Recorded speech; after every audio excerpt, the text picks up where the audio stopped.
21 years UNIKOM serves. Educate the nation.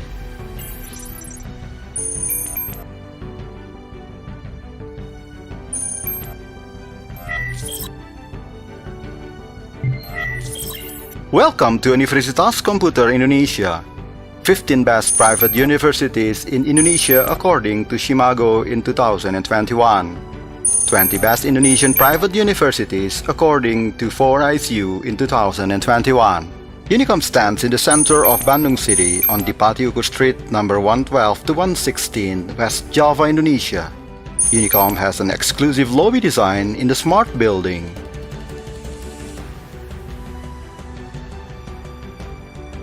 Serves students and prospective students both offline and online.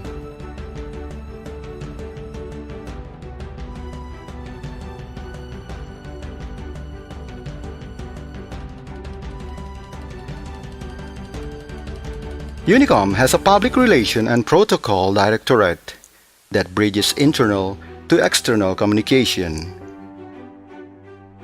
InBizCom, which helps students and lecturers to develop entrepreneurships.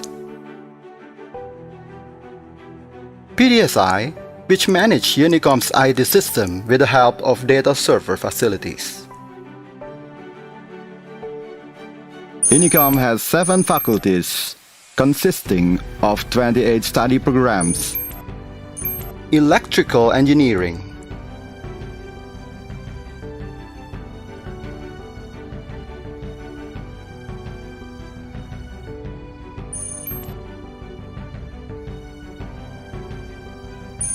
industrial engineering,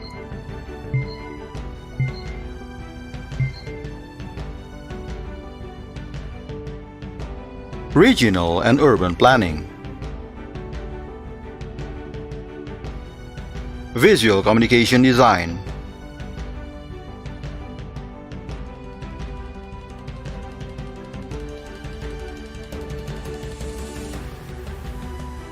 interior design, informatics engineering,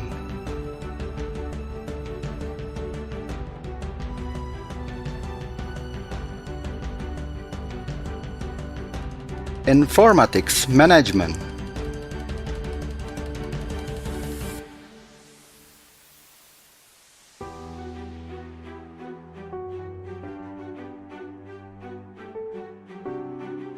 information system,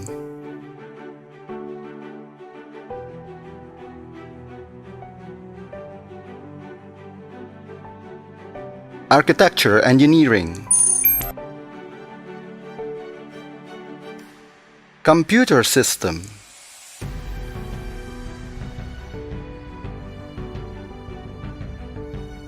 computer engineering,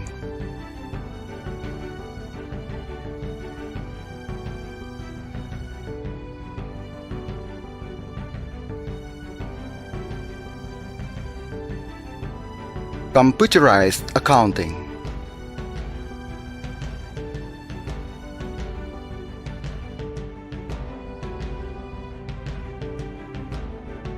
UNIKOM Library is on the 8th floor with a collection of more than 15,000 book titles, 38,000 copies, both from print and electronic media.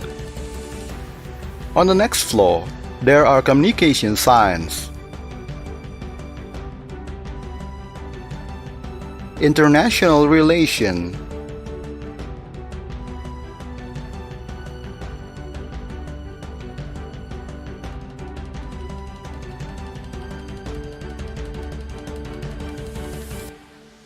governance science,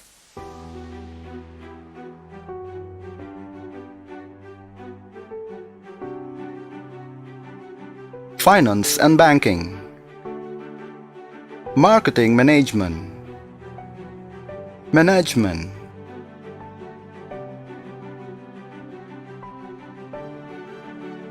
accounting,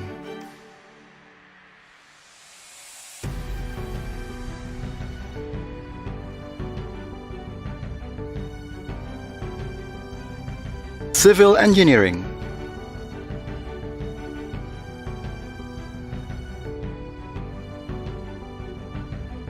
Law Science.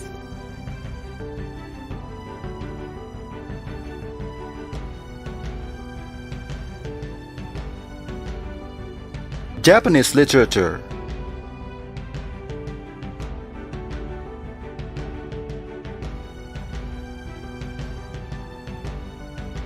English Literature.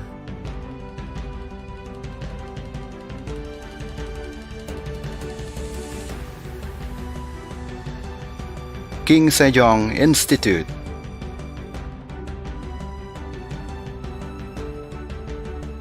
UNIKOM has 3 master programs: Master in Information Systems, Master of Management,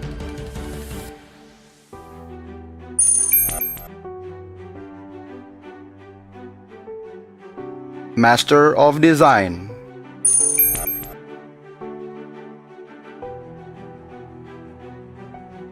And here's the rector activities.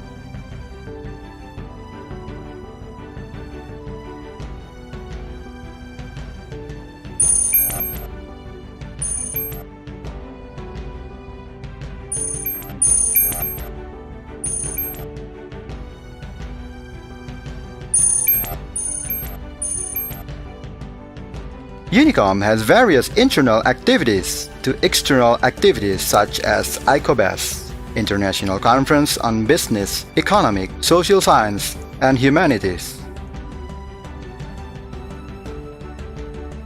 INCITES, International Conference on Informatics, Engineering, Science, and Technology.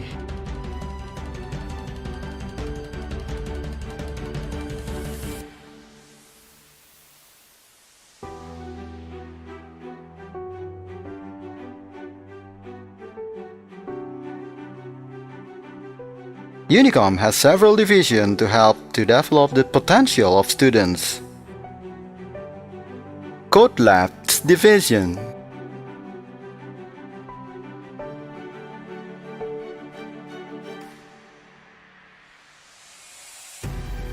ERG Division,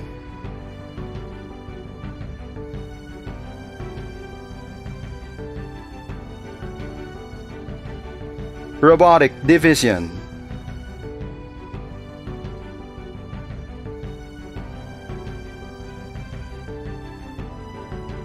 Rocket Division, Animation Division,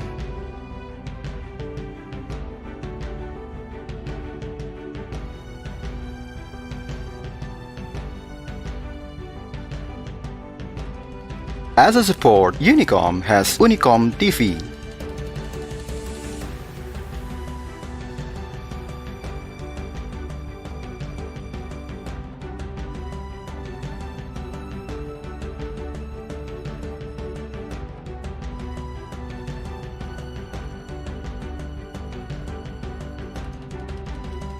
UNIKOM Kreasi Media,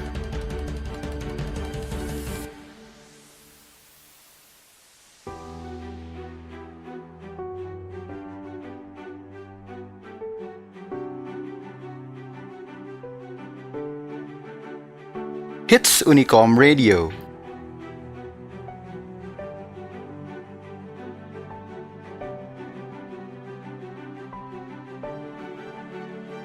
UNIKOM is a champion campus, has various national to international achievements. The International Champion of InnoServe 2020, the International Champion of InnoServe Contest 2018, 2015, and 2013. First Champion International Huion Art Contest 2020. Top 2 the International Champion of Pablo Art Contest 2020. First Champion International Web Technologies of Virtual Skills Competition 2020. The International Champion of Pakubumi Open Championship 2020, 2019, and 2018. World Champion in ICT 2019, Kazan, Russia. The Chicken Soul application from Code Labs won the Merit Award APICTA 2019 in Vietnam. The Champion of International Robot Contest, the annual 14 RoboGames 2018. The Champion of International Robot Contest 2016, 2015, and 2012. International Competition of Microsoft 2015. Champion of World Skills Competition 2013. The Asia's first Champion of Multimedia Animation Competition, Asia Graph Revolution Award 2017. First Champion Gemasa 2017. First Champion World Skills Asia 2018. The Champion of Asia Pacific ICT Award APICTA 2018 and 2012. The 16th Asia Pacific ICT Award APICTA 2016. First Champion and Runner-Up Asian International Hackathon 2021. Champion of Hackathon 2018. Asian Skills Competition 2018. Champion of Asian Skills Competition 2016, 2014, and 2012. The winner of Startup Asian Awards ICTA 2018.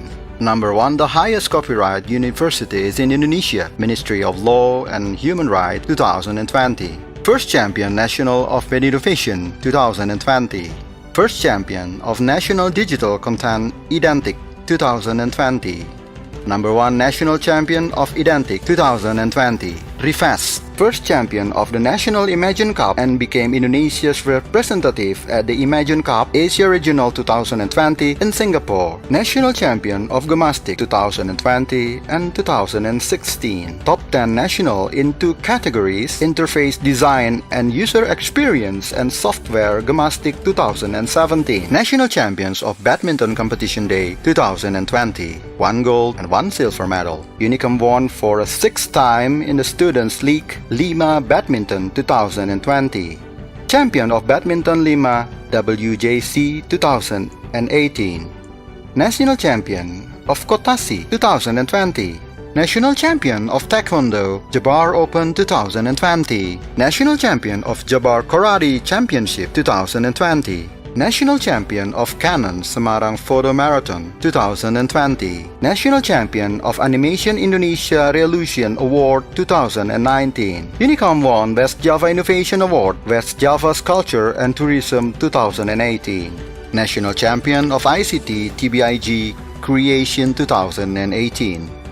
The National Champion of Indonesia ICT Award in ICTA 2015, 2014, and 2013. First and second champion for category of software and the first champion for category of animation and games in West Java Apps 2018 competition. Champions of Co-Creation Startup 2018. Champion of Hackathon Startup 2018. Champion of Hackathon IWIC 2016. First National Champion of Internet of Things Technology Development ITB 2017. The second National Champion of Technofest 2017. First National Champion of Line Creativate 2017. National Champion of Rocket Contest 2019. 2017. 2016. 2015. 2014 and 2010. National Champion of Electronic Design Contest 2016. National Champion of Confest 9 2016. National Champion of Microsoft 2016. National Champion of Microsoft Word Citizenship Category 2015. National Champion of Microsoft Word Innovation Category 2015. National Champion of Indosat Wireless Innovation Contest 2016. National Champion of PIMNAS 2015. National Champion of Telkom Smart Campus TESCA 2014, 2013, and 2009. Indonesia Best School of Management 2013 and 2015 Private University Swamedia. Indonesia Best Private University Swamedia 2013. Let's join us, Campus of the Champions. UNIKOM, quality is our tradition.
Good morning, ladies and gentlemen, fellow participants and attentive audiences. Welcome to the 4th International Conference on Business, Economic, Social Sciences and Humanities, ICOBEST 2021. Despite all the difficulties in this time of COVID-19 pandemic, we should be grateful that the committee has somehow shown us their tireless effort in managing this conference online at today, 18 November 2021. Ladies and gentlemen, starting the conference, we are going to sing the national anthem of Indonesia Raya and Mars of UNIKOM. Indonesia tanah airku, tanah tumpah darahku. Di sanalah aku berdiri,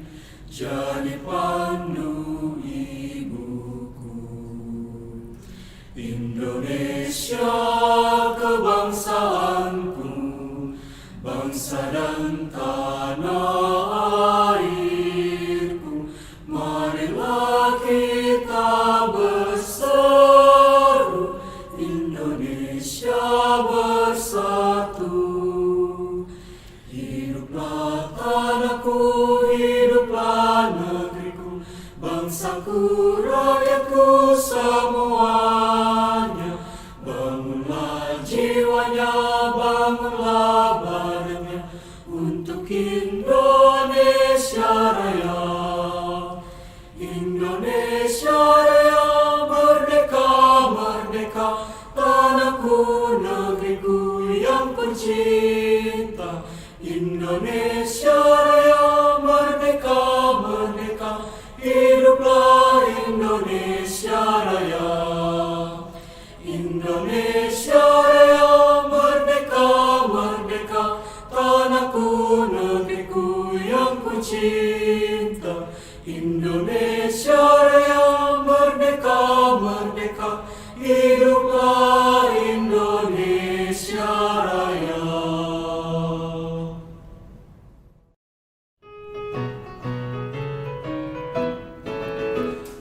Universitas Komputer Indonesia dengan langkah tegak berjalan menuju arah yang terdepan, unggul dalam ilmu pengetahuan. Universitas Komputer Indonesia tingkatkan sumber daya manusia untuk kepentingan bangsa. Demi Indonesia kita tercinta, tak goyah, tak gentar, menembus tantangan.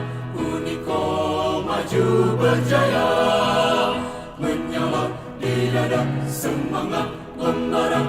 UNIKOM jaya selamanya. Universitas Komputer Indonesia tingkatkan sumber daya manusia untuk kepentingan bangsa. Demi Indonesia kita tercinta.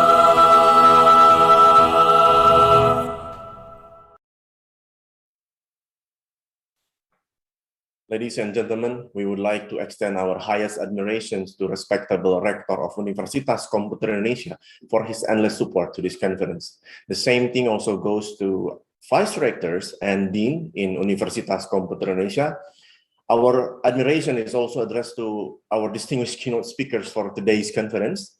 We are more than happy, of course, to have Professor Dr. Jamalia Said from University Teknologi Mara, Malaysia, Professor Khalid Husaini from Portsmouth University, United Kingdom, Professor Dr. Farida Haji Hasan from University Teknologi Mara, Malaysia, Dr. Nikolai Megitz from Webster University, United States, and Dr. Hati Hasan SHMH from Universitas Komputer Indonesia, Indonesia, as our keynote for today's conference under the theme Digitalization and Opportunities in a Tough Time.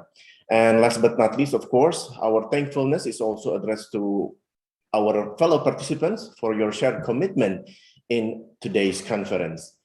Ladies and gentlemen, our next agenda is the speech from Conference Chair, Dr. Poni Sukaisih Kurniati, SIP, MSc.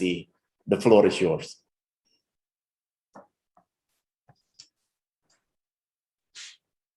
Assalamualaikum warahmatullahi wabarakatuh.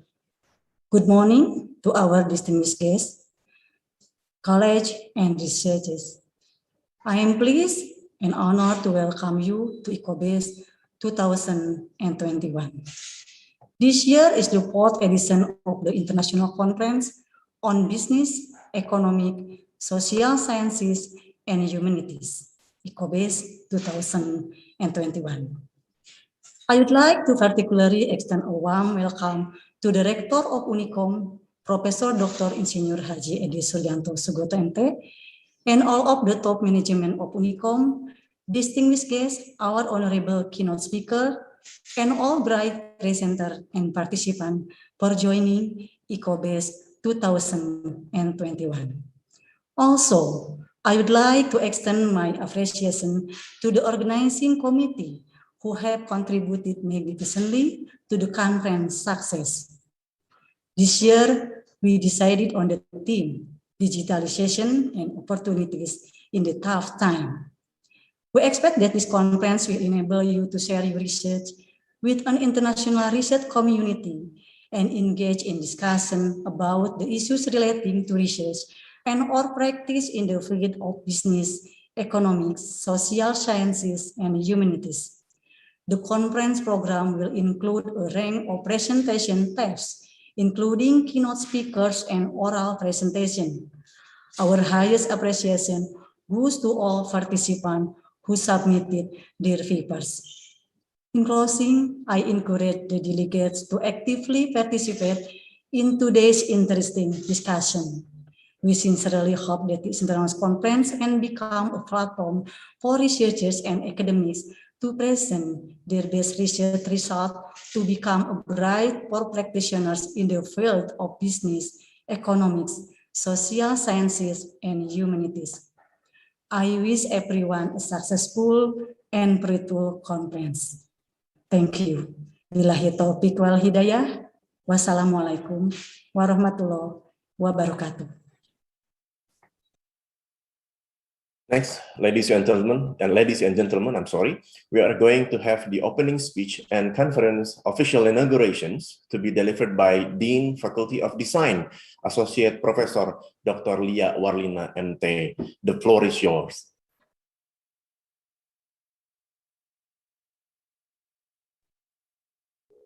Thank you, Mr. Moderator. Distinguished keynote speakers, distinguished guests, and all of the participants, good morning. It is my honor to welcome you to the 4th International Conference on Business, Economics, Social Sciences, and Humanities, ICOBEST 2021. This year is the second time of ICOBEST during COVID-19 pandemic, so that the theme of this conference is digitalization and opportunities in the tough time.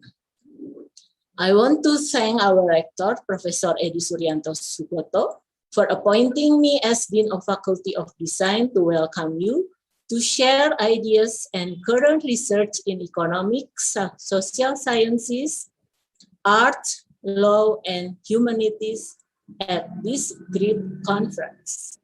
It is our great honor and delight to greet you all and extend a warm welcome to the distinguished keynote speakers. In this ICOBEST, we are glad that we have 5 fantastic keynote speakers from 4 countries. The first, Professor Dr. Jamalia Said from University Teknologi Mara.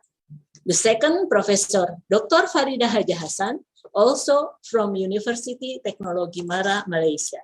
The third, Professor Khalid Husaini from Portsmouth University, United Kingdom, and Dr. Nikolai Megis from Webster University, United States. The last but not the least is Dr. Heti Hasanah from Universitas Komputer Indonesia. Moreover, I would like to welcome all of our guests and all participants of the conference. Let us listen carefully to the presentation of these amazing keynote speakers. This year is the second year we have faced the COVID-19 pandemic. However, we are still productive in various activities such as conducting this conference. Therefore, I hope ICOBEST 2021 can provide an international platform for a broad practitioner to discuss interdisciplinary research and practices in business, economics, social sciences, and humanities.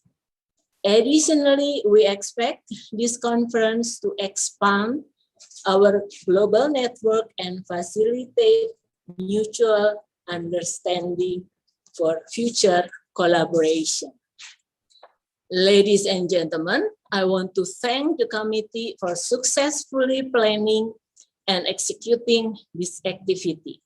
In addition, I would like to thank all parties involved, particularly the Directorate of Technology and Information System Development and Directorate of Public Relations and Protocols. Lastly, with Bismillahirrahmanirrahim, the meaning in the name of Allah, who is most gracious and merciful, I declare officially opening this international conference, ICOBEST 2021. I hope everybody enjoys the conference and can share expertise. Thank you very much.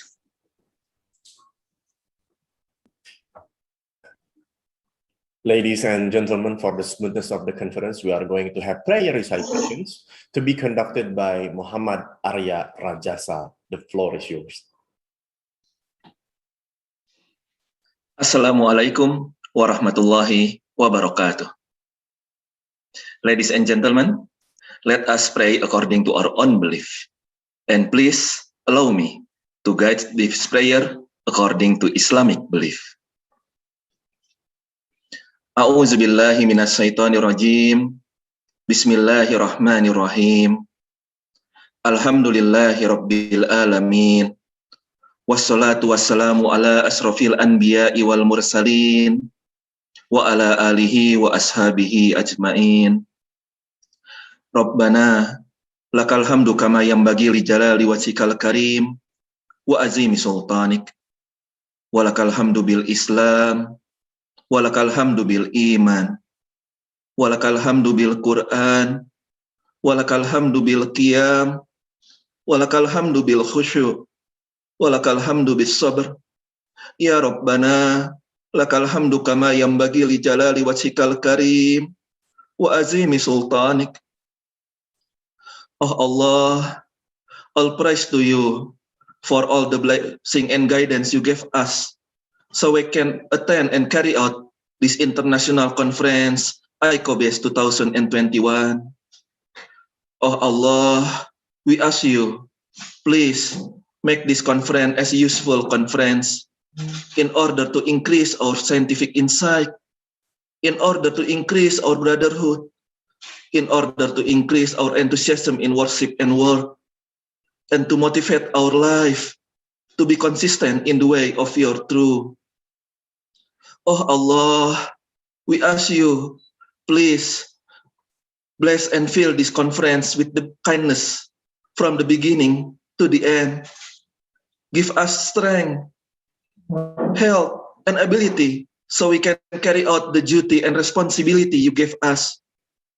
And with the knowledge you gave us, please give us ability to help the poor and the needy people. You are our God. None is worthy of worship but you.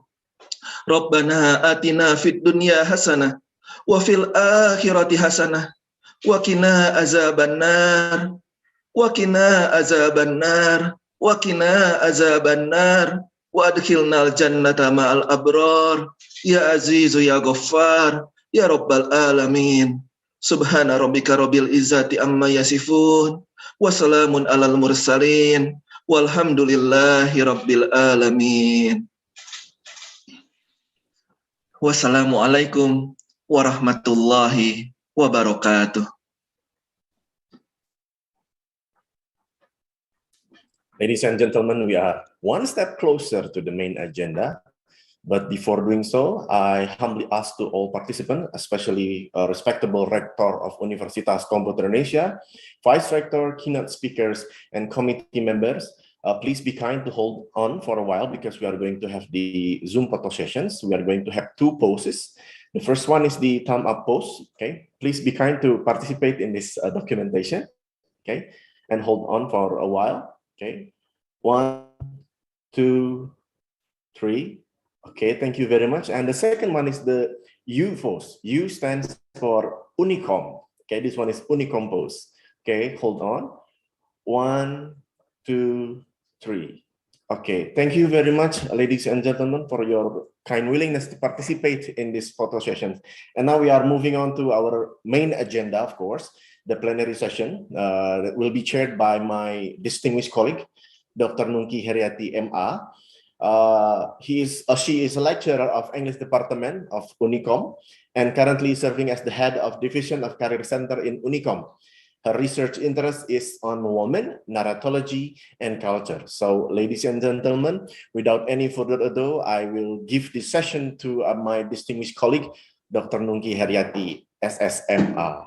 Dr. Nungki, the floor is yours. Thank you, Radatan. Yes.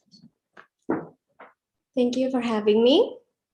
Respectable Rector, Vice Rectors, the Dean, distinguished keynote speakers, all the participants, Assalamualaikum warahmatullahi wabarakatuh. Good morning, Sampurasun. I'm honored to welcome all of you in this 4th International Conference on Business, Economic, Social Sciences, and Humanities, ICOBEST 2021. My name is Nungki Heriati, and I become your moderator for the next 3 hours in this plenary session. In this lovely morning, I know that we are eager to learn and gain a better understanding on digitalizations and opportunities in tough time, which will be presented by 5 outstanding scholars from various fields of studies. We are glad to have Dr. Nikolai Megets, Professor Dr. Jamalia Said, Professor Dr. Farida Haja Hasan, Dr. Heti Hasanah SHMH, and Professor Khaled Husseini as our speakers today. Each presenters will have 30 minutes to deliver their presentations, and after that, followed by question and answer sessions for 30 minutes. All the audience can share opinion, give suggestions, or share an opinion by writing it down on the link that has been distributed by the committee. Ladies and gentlemen, I'm proud to introduce you to our first speakers, Dr. Nicholas Megets. He is an expert in a global economic strategies management, FDI, in emerging markets and entrepreneurships, with a distinguished record of academic achievement in lecturing and scholarly research. He possesses over 25 years of international business experience, including strategic planning, sales, and import-export practices. Dr. Megets received his MBA from Augsburg University in Minneapolis, USA, and earned a doctorate economic from Universitas Libera Ukrainensis in Munich, Germany. He is associated with Minnesota State Department of Employment and Economic Development, where he coordinates international cooperations between Minnesota and Eurasian countries. Also, as a young professor, he taught numerous international business courses in US and abroad. Currently, Dr. Megets is a young professor at Webster University in St. Louis, Missouri, USA. During his business career, he founded, owned, and operated several successful startup enterprises. In addition, he established the Institute of Eastern Europe and Central Asia and launched the Journal of Eastern European and Central Asian Research. In 2020, he was awarded a Fulbright Specialist Grant to assist the University of Zagreb, Croatia, in developing a joint MBA program of Webster University and Zagreb University. Now, ladies and gentlemen, please give a warm welcome to Dr. Nicholas Megets. Hello, Dr. Nicholas Megets. Thank you, Professor. Thank you very much for introduction. And that is, I'm very humbled to hear those words. And I tell you, I'm very, very impressed with the preparation. I've been on many, many conferences in my life. You can see I'm a gray man and had a lot of opportunity to travel around the globe, participate in different conferences. But with this, what is done by Dean, by her team, by conference organizers, everyone who contributed to this, I'm a breathless. I can tell you, wow, it's a lot to learn. I already started learning, and I am so thankful for being invited. With this, I would like to start sharing my presentation with you, and I hope the technology will support everything, will support what we do. And I believe at this time you would see my screen shortly that I tried to share with you. To one more step, switching presentations. I want to see monitor as well. And I believe at this time you supposed to see the first slide, correct? Yes. Yeah, okay. Here I wanted to start again with this conference. That is, again, good morning and greetings from America. And everything was said about me, about my experience and what I'm doing. Just a few, just one picture, just a summary of who I am and what I do. Here's a beautiful city, Minneapolis, Minnesota, where I reside. I arrived to this city in the late 80s, at the time when Soviet Union, countries that doesn't exist anymore, disappeared from the global map. And I settled with my family here. When you see the red square kind of on northern side of Minnesota, today we have a snow, you wouldn't believe it. I know your place is very warm, very nice. It's warm like the conference, okay? And this is your place warm like this. Even here we have a snow, and we are on the border with Canada. And when I was approached to participate in this conference with option one day to visit you, I said, wow, it's an unbelievable opportunity. I can't wait. Unfortunately, COVID is on the way of doing this. But anyway, this where I am with the state of Minnesota. This is an office, a building where I work in St. Paul. This is our capital. And when I look on a map of on the geography, a little bit, start reading about the two states, state of Minnesota and Indonesia, what I found a lot of similar things. First of all, at the beginning, Minnesota was called agricultural state. Indonesia has a lot of agricultural things. But today, look, we are talking about technology. We're talking about digitalization. Minnesota is known of its high-tech medical device technology manufacturing, high-tech sector in healthcare. And same in Indonesia. This is what I see today in your presentation. It's kind of art, what was presented today, how it's all was built together. I'm sure it's the same level of education university provides. Again, in our when I work for a state, teaching is my part-time job. It's more like hobbies that I do for the last 20 years. I work for government. I develop a business. I started my own companies in the past. My last business that I started is the Institute of Research of Eastern Europe and Central Asia. And I'm so glad that because we published the journal of Eastern Europe, we already started receiving articles from your country, and we're publishing articles in our journal. We look forward to further cooperation. But going back to the topic of our presentation today, a topic of the conference of today is on American entrepreneurship. What is unique about American entrepreneurship? I don't want to go too far deep into the history, but many of you probably know the names like Thomas Edison, Benjamin Franklin, people who invented the electric bulb, people who invented the first radio, and many others. They all know not only by invention, but also by their contribution to the research, contribution to the various endowment funds, supporting education, supporting research.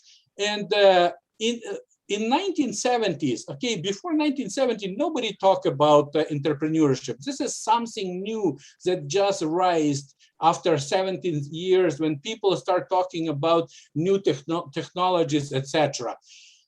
And here's some familiar and non-familiar faces to you. In 21st century, modern entrepreneurship just started shaping America. And through America, it starts shaping the rest of the world. That's what I mentioned, when we start moving from being agricultural state to being one of the best or leader in medical device technology. I'm talking about state of Minnesota. But here you have a couple names. You can see Bill Gates. You probably recognize Steve Jobs. And because of Bill Gates, his first PC, and then Steve Jobs, his Mac, Apple computers, technologies. This is why we can communicate across the ocean today, just in a split of seconds. I believe the signal goes faster than we can even dream about seeing and working together with each other. Then much younger generation of entrepreneurs, Mark Zuckerberg, who did a revolution in social communication. Not too many people can imagine their life today without Facebook. And this is because of this young, talented boy who at his 17 or 18 years started that business. See, in many, many others, I have a few young faces. Some of them are young like your students, and they're already well known in America, entrepreneurs, people who became multi-millionaires. And what unites all of them? One thing, it's Internet of Things, technology, computerization. This is all what our conference is today about, the computerization. And take my word, I'm probably not the best speaker on the subject of computer because I'm not expert in computer. I'm a user of computer. I'm the one who teach classes online. And like before, not too many people were thinking about teaching online, like even not too many universities were taking online very seriously, online education. But today, look what's happened. Because of those people that you see on your screen and many others, thousands of others, we all moved to era of digitalization. Let's go to next slide. Question. If we talk about entrepreneur, they always ask the same question. Why should I start a business? Why should I go into my own business? It's even before the COVID. It's been many years before. Even if when I came to United States in the 80s, I came with the idea America provides this freedom of opportunities. And I said, I want to do my own business. And like my son, who graduated from a local university, one day he came back home. I want him to work for a corporate world, for a corporation, Target Corporation, where I employed at that time. He said, no, Dad, I do not want to work for a corporate world. I want to be my own entrepreneur. He was ready at that time. He was ready. Was his dream to be his own boss. This is why he graduated from course of entrepreneurship. We have a class on entrepreneurship. Okay, and most people, as you can see from this slide, most people want to be their own bosses. Majority of people, 25%. And according to Peter Drucker, you see his quote in the green.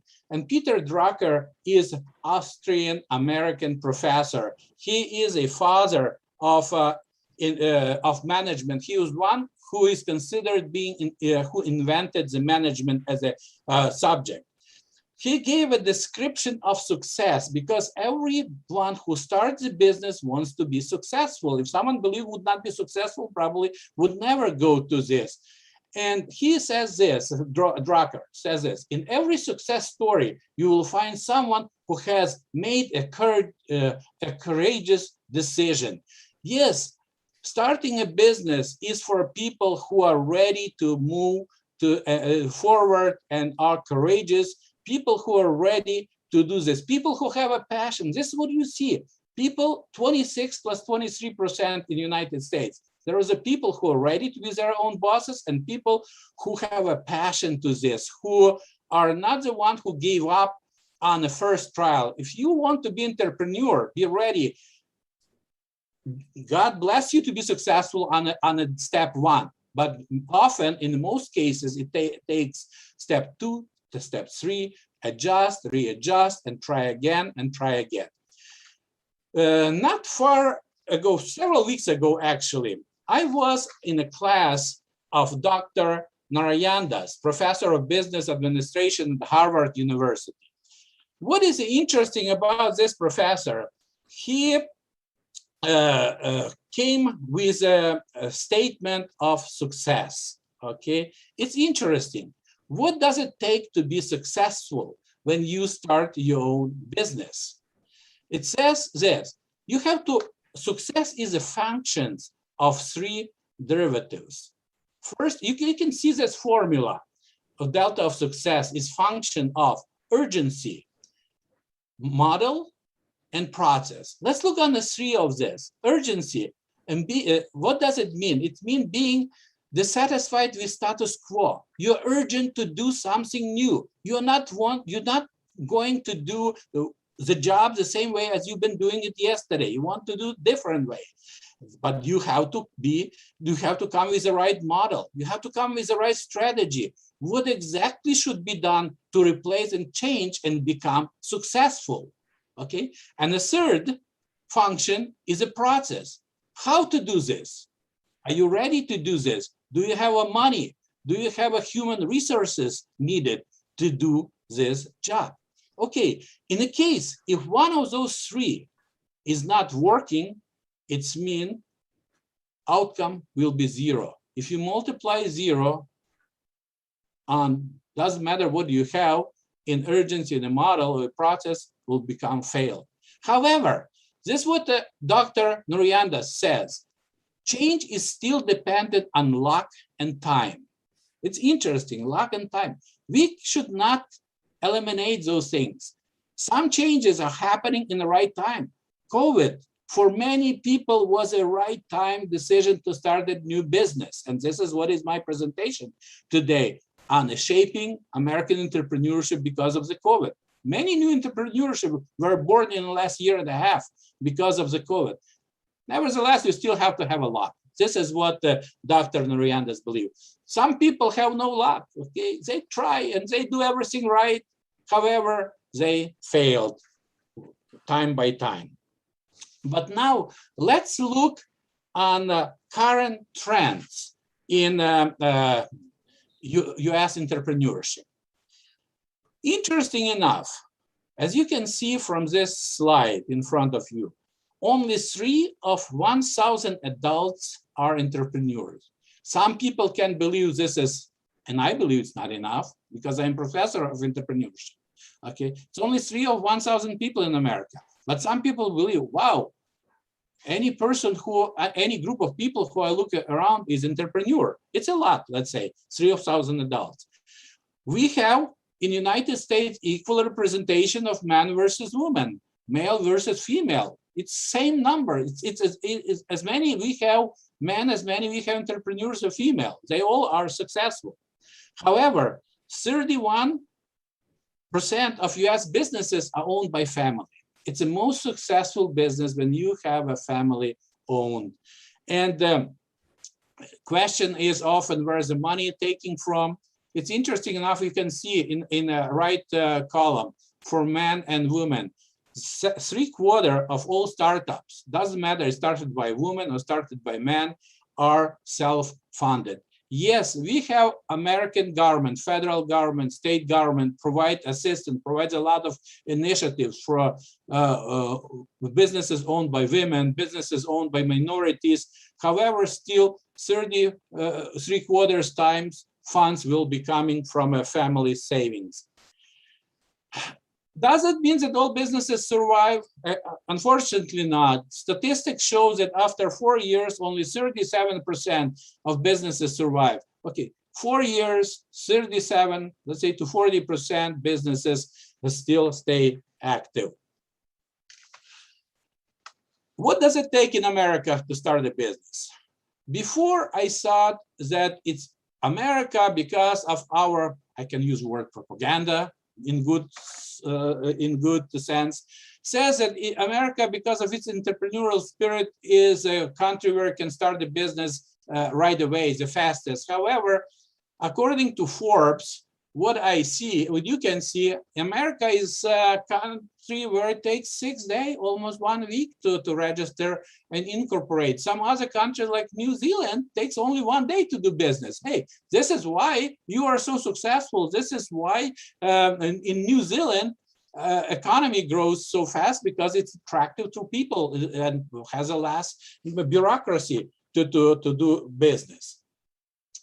Students often ask me in my course of business entrepreneurship, what does it take? What is the best way to start a business? If I will ask any of you, any of the students, same question, what is the best way to learn about business, about the startups? Answer from me, based on my experience, is always try, start, and do it and practice. However, it's much easier to start a business when you're young. Those students who are in this classroom today, I can advise you, you have opportunity to start business. And in America, at least, many young people, those people who are courageous, they are starting their own businesses when they are still students. I didn't want to tell you too many anecdotal stories, but one of my stories in my family is when my son decided to take entrepreneurship course in a university, local university in Minnesota. His first job was on evening hours. When party is over, he decided with his friends start selling a pizza on the streets. Okay, it's maybe a joke, but it's true. When parties that do not provide food after 1 or 2 o'clock at night close the doors for guests, people want to eat. And this is one of the business that my son did with his colleagues. Were selling a pizza after the party on the streets, definitely with permission of city, etc. However, in most cases, experience matters. Don't take me wrong. You have to have knowledge, you have to have experience, and we will talk about this, what does it take to be successful. As I mentioned before, funds and super important. Okay, no matter what you do, first question people ask, where we take your money? And unfortunately, in one of my school projects where I teach the business, and in writing a business plan, students have assignment to develop and prepare their business plan. They usually will go, okay, I will go to bank and apply for $500,000, $200,000 loan. Unfortunately, no. This is not working even in America. If we have a rich country, let's say, has the money. Non-bank will give someone money, a big amount to start the business. First of all, they will look for collateral. Most likely, will ask to put to co-sign your house or your private property as insurance, as a collateral. However, those who survived after 4 years, okay, remember I mentioned that in first 4 years, 37 to 40% businesses in America fail. Okay, but let's say you survived in 4 years. What's happened after that? Only 40% stay profitable. Only 40 on year 5 stay profitable. Then on 30% break even, and 30% are losing money. Even 3 years after you get success, this is one of the laws that America has that allows businesses, startup businesses, to write off their losses and not to be taxed. Okay, this is initiatives that allows companies to grow on the start. However, the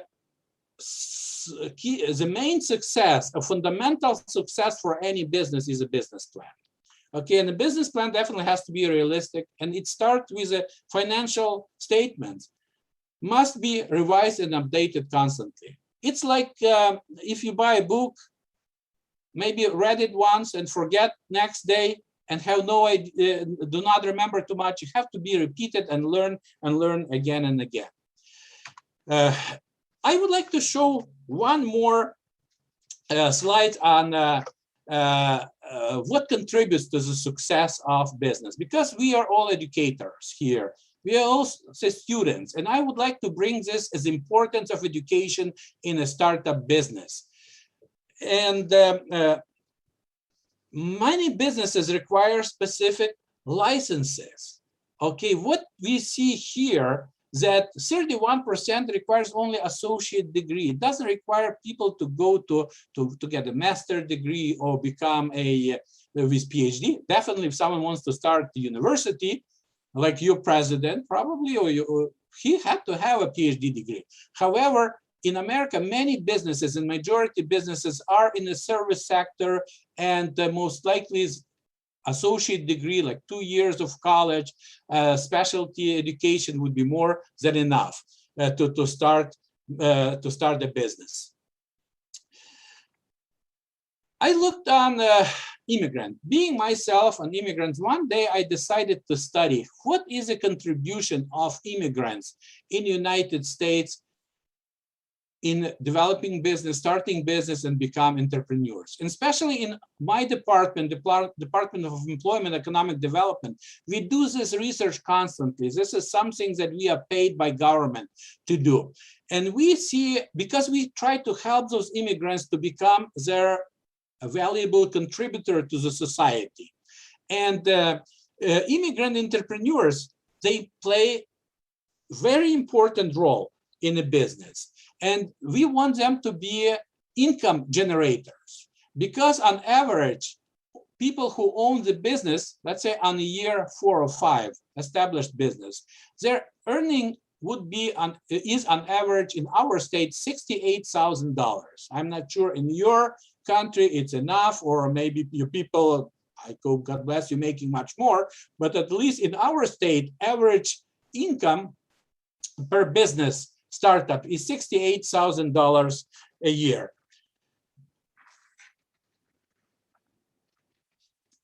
Interesting enough, when we talk about the immigrants account for 17% of all businesses in the United States. It's a big number.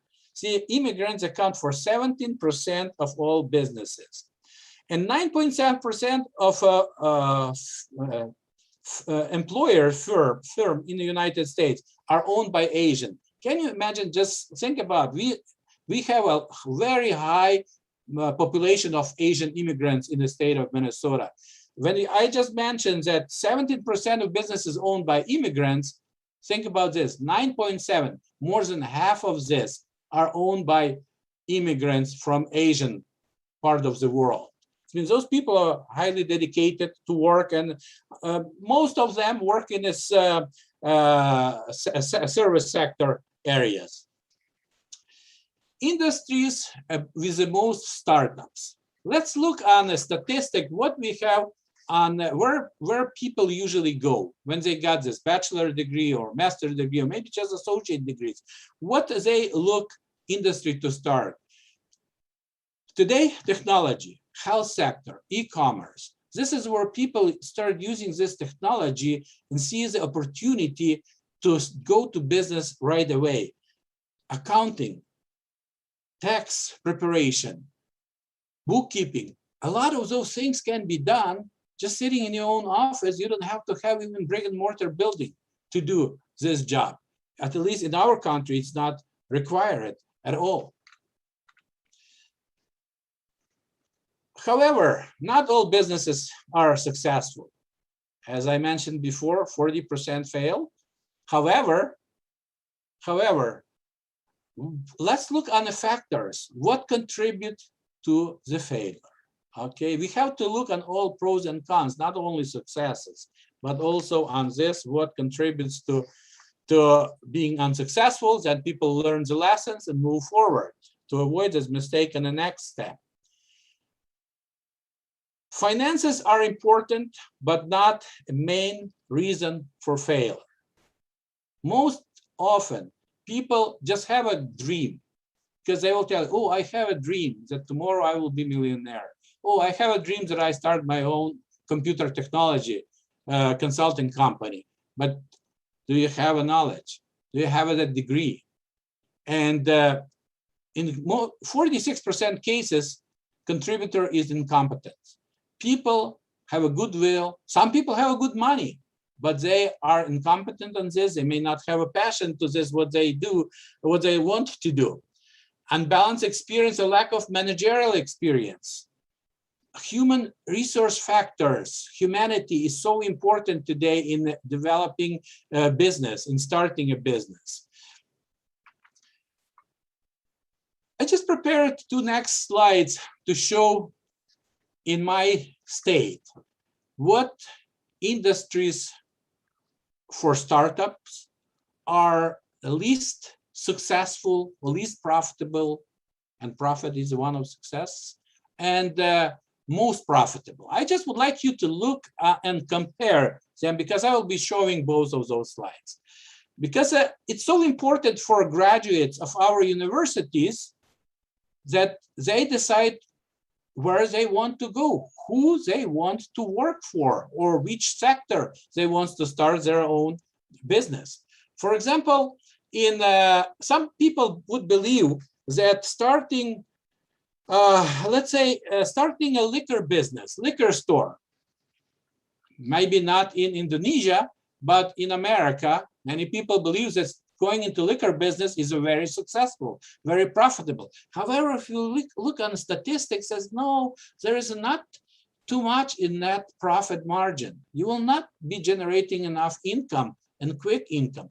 Even some people would say, oh, having oil and gas extraction, having oil well on your backyard, many people in Texas have it, and we often wrongly believe that they are so rich right away.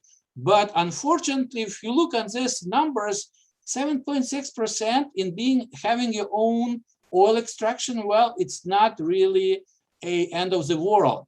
People in other sectors making more profit and maybe considering much more successful people. However, there's some reasons to this as well, why it's so low income, low net profit margin in this. Might be low quality of labor that this sector or industry employs. Another factor is high tax.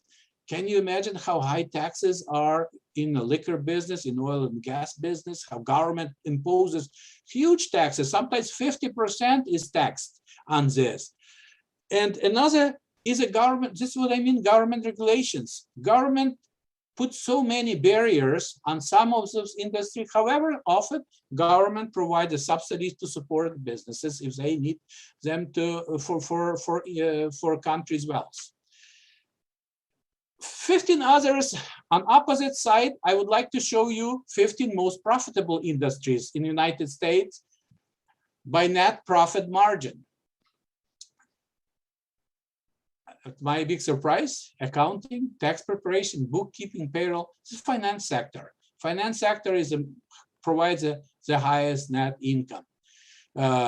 And another is legal services, medical health. It's well known, and probably many people would agree with this, that those sectors are champions in but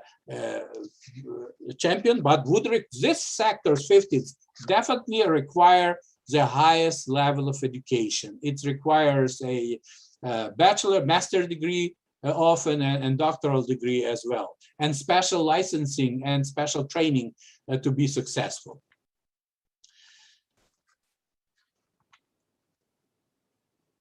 Despite a challenging time due to the COVID, there is unique benefits associated with starting business in a tough economy. One of the benefits reasoning is the less competition. When, as we all know, many businesses fail. Failing one opens the door for others.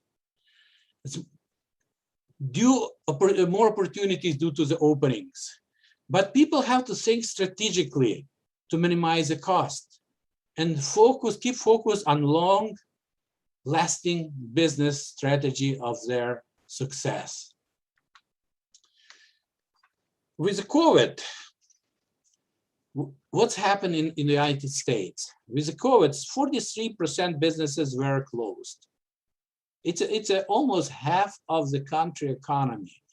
Beginning of 2019, March to June, 43% businesses were closed. 27% reduced operations and still are in a position of reduced operations. many people were forced to leave the workforce and work. Some people have opportunity, were lucky still to work from home. However, it's always however, young talented entrepreneurs become very creative. And those a generation of people who start lifting that arrow up, and with the knowledge that they already received, and especially in a high-tech sector, they become strong influences on startups. What is interesting enough on my personal experience that last year, our state noticed the highest registration of new businesses that came from a people of age 18 to 25, the highest historical number of registrants came. And one of the contributors to this was definitely federal government, who gave us several stimulus packages that start with $1,200 and $600 and another $1,000, and people were using those money to to initiate their startups. In a presentation today, someone mentioned Internet of Things. I can tell you several years ago, Internet of Things, even in America, was kind of something unique that not too many people knew what to do with this, and couldn't even imagine how the Internet of Things may have influenced their life. And especially today, due to the COVID, entrepreneurs use Internet of Things in their advantage. Okay, this is a time when a brick and mortar businesses start failing. Businesses that were the best prepared and best tuned to Internet of Things start being more and more successful with every day. Look on this chart, what I have, how much money were invested into Internet of Things, 761 billion, and what projected in 2-3 years, double. I have a message to students in computer science. Again, this is US statistics. Don't take me wrong. Maybe in your country it will be different numbers, but at least the trend probably is the same. I just want to show you a couple positions that people who graduate with internet skills. This is so many specialties, I know. But those people who have those skills, who have this knowledge, have a great opportunity in front of them. This is a chart with average salary in United States. It's in my state as well. And demand for young people's skills is enormous. And it's enormous all around the globe. In companies who I worked before at the Target Corporation, it's a big retailer. Those how much people were making who lived in India, who lived in Russia, in Ukraine, who we hired to work for us, for our corporation as technology experts. And as I mentioned before, now people can work remotely. It's no need to immigrate to another country, no need to relocate and go through all these immigration issues. People are hired and can be hired just remotely. Few more statistical slides. Definitely working from home has its pluses and minuses. Biggest factor of making remote work sustainable. This is what this slide is about. 39% people are using this collaboration platform. However, we all like communicate. We definitely like to we are social people. Majority of us like to be in an environment when we can shake hands, when we can hug, when we can look eye to eye. However, this is a reality. It's a tough reality when even our conference, like this conference, has to be online instead of enjoying travel around the globe and coming to Indonesia. We have to talk today from United States to your country via internet. But COVID is still with us. We don't know how long this COVID will stay with us. Because one day I look on statistics yesterday in the state of Minnesota, a week ago, it was going down. Yesterday, just it says it's up again. Even if we have 70% adult already with the 2 vaccine dose, My family, I personally have 3 already. Me and my wife, we got the boosters. Okay, today they announced that every adult person 18 years and older can have that 3rd booster right away. Even in 5 years age children, my granddaughter just today received the 1st Pfizer shot in the school.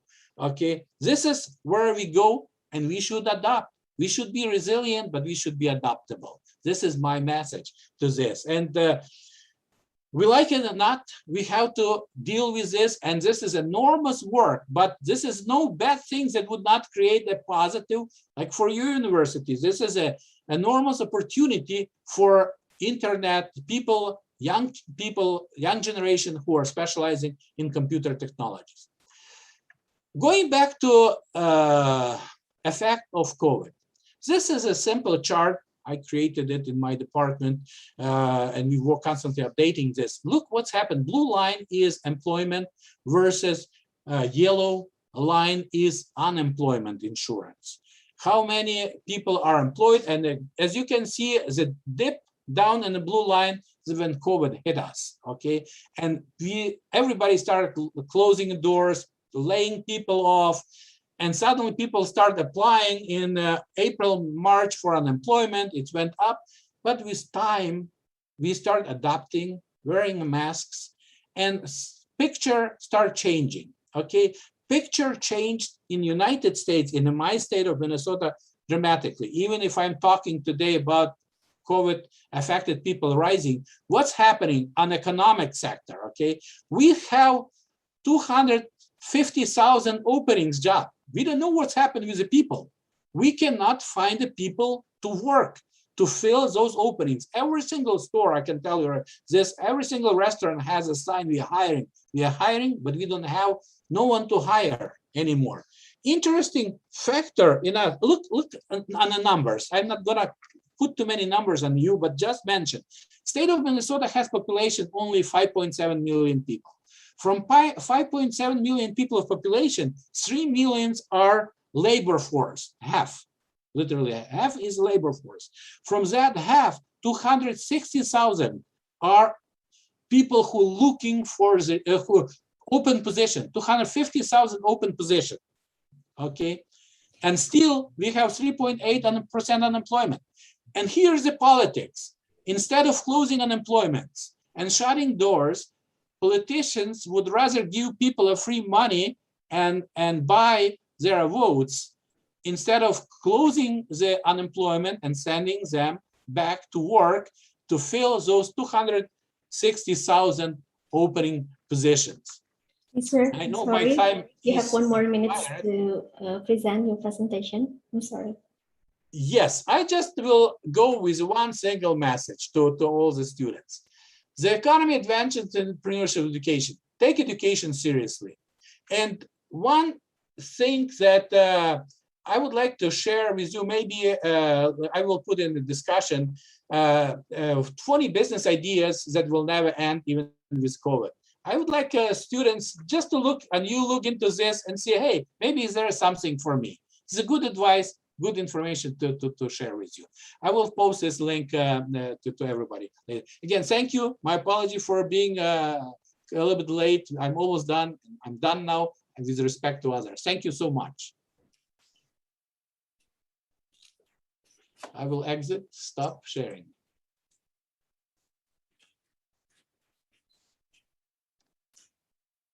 Okay, thank you.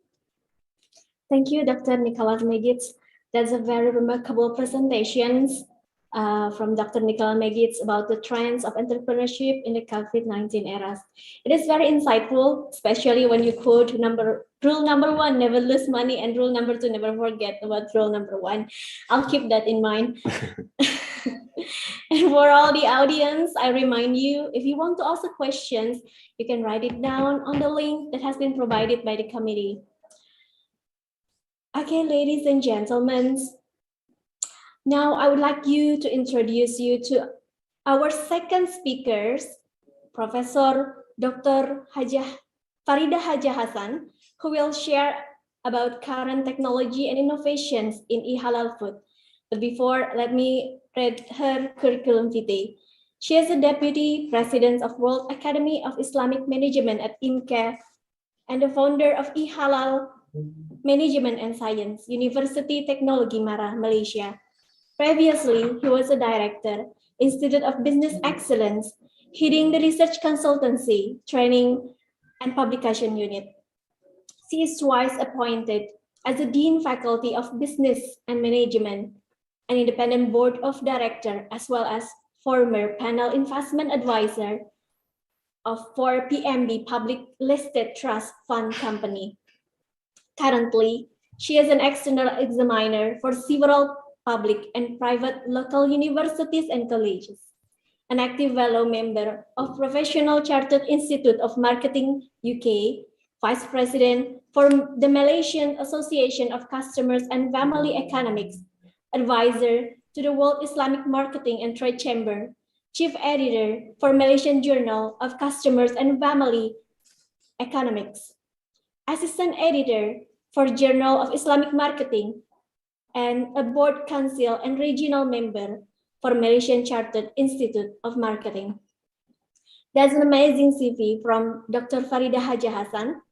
Now, let's welcome Professor Farida Haja Hassan. The time is yours. Thank you very much, Dr. Haryati. I hope you can hear me. Yes, Clearly. loud and clear. Thank you. Right. Bismillahirrahmanirrahim. Assalamualaikum warahmatullahi wabarakatuh from Malaysia, and a very good morning. We have our rector, honorable rector, vice rector, dean, and fellow colleagues who have joined me today, and not forgetting our speaker just now, Dr. Nicole. I feel like going into entrepreneurship, Dr. Nicole. There's a lot of opportunities there, and there's a lot of jobs coming up right away after COVID. Actually, it's really a new opportunity. Okay, my topic for today will be slightly different from what has been presented. Let me give me a while to upload my slides, and I hope you can see it now. Is it visible, Haryati? Yes, yes, it is visible. Okay, visible. Alhamdulillah. Okay, let me put, it right on the big screen now. Right. With regards to the theme, digitalization and opportunities in a tough time, my topic for today would be related to the current technology and innovations. However, my background is actually in strategic management and marketing, quite similar to Dr. Nicole. And of late, for the last 10 years, I've been involved with the halal food marketing. So that's why today I'm bringing this part of the F&B for you to explore if there's opportunities like what Dr. Nicole mentioned just now, new entrepreneurship areas and sectors pertaining to halal, whereby this is a big population, about 1.8 billion worldwide, that anyone, Muslims and non-Muslims, can also do this kind of business. All right, I'm with Department of Ranking, UITM Global. And I would like to give acknowledgements to my colleagues at the INSEAF Bank Negara, the Central Bank of Malaysia, who assisted with this research that we have done together. And I'm from University Technology Mara. So coming to halal, I think a lot of you will be familiar with the Indonesian halal logo, but this is just introducing to you the Malaysian halal logo. So the topic halal actually shouldn't be not unfamiliar to my fellow friends in Indonesia, because we share a lot of things in common. However, there are some areas that I think we should work together and look into how we can digitalize the business. Okay.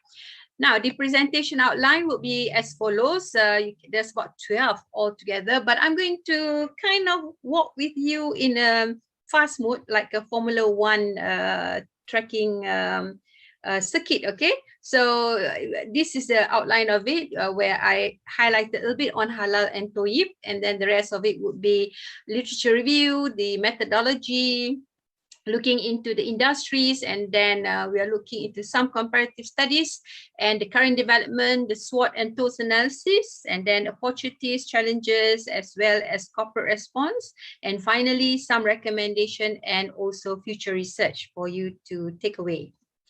Okay, coming to the research methodology, I would like to highlight to you that the research purpose of this particular topic is actually to look into the insightful developments and strategic recommendation to strengthen the global halal food industry as the key economic drivers, whether it is in the Muslim countries as well as the non-Muslim countries who are actively involved right now, which I'll show you in a while. Yeah, the countries who are really spearheading in this lucrative business. To Dr. Nicolay, as well as my other fellow friends, okay, just a little bit of introduction what halal is all about. Just like similarly, like from the other people of the book, like particularly in the kosher food, the word halal actually in simple terms means is allowed or permissible.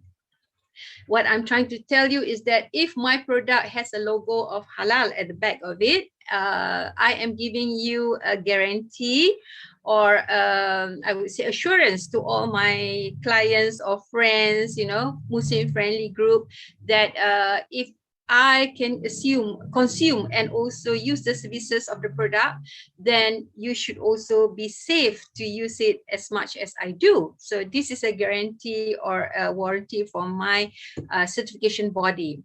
Now, the other term that is related to the sustainable, I would say, agenda, all right, SDG, development agenda, yeah, sustainable development agenda, would be on the term TOIB. Because TOIB emphasizes, as far as the food is concerned, it is nutritious, usefulness, and also purposive. It is healthy for the body as well as surroundings. So we are looking into the mental health, physics health in the body, as well as many others, yeah, environmental concern. So that is very sustainable to look into, yeah.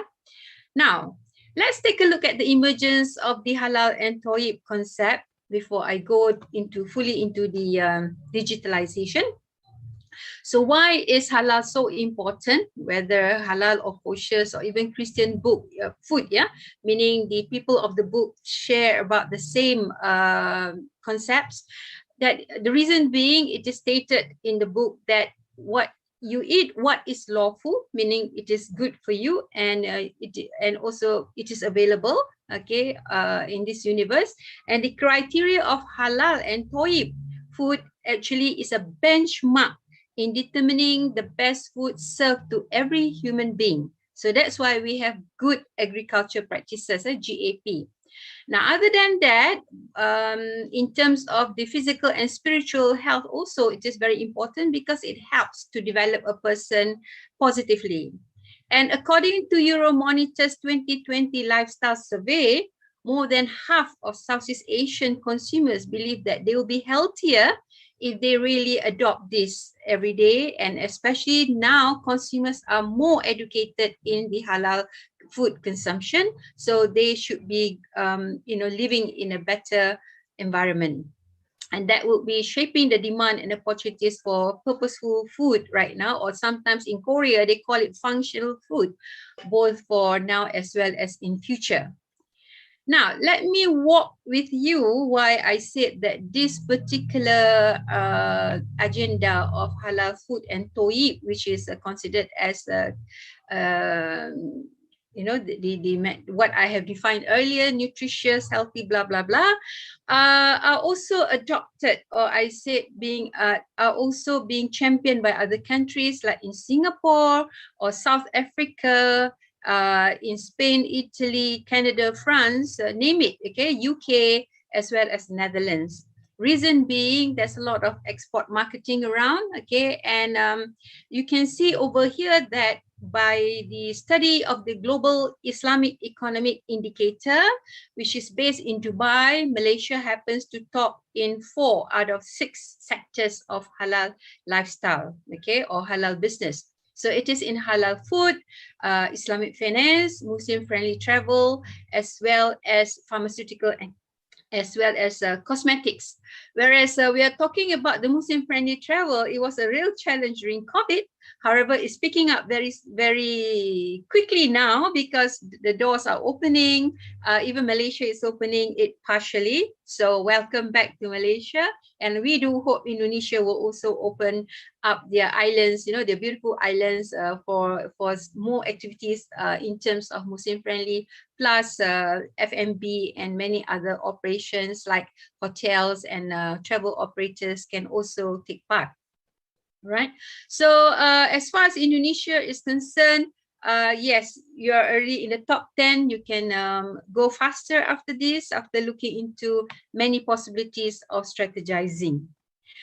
Now, how could that be? Yeah? So you can see over here, the demand and supply side of both the halal activities is due to, number one, the large and fast growing young Muslim population.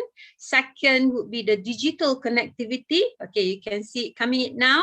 And the other one is because of ethical consumption. So we are looking into food safety and security, where sustainability is so important.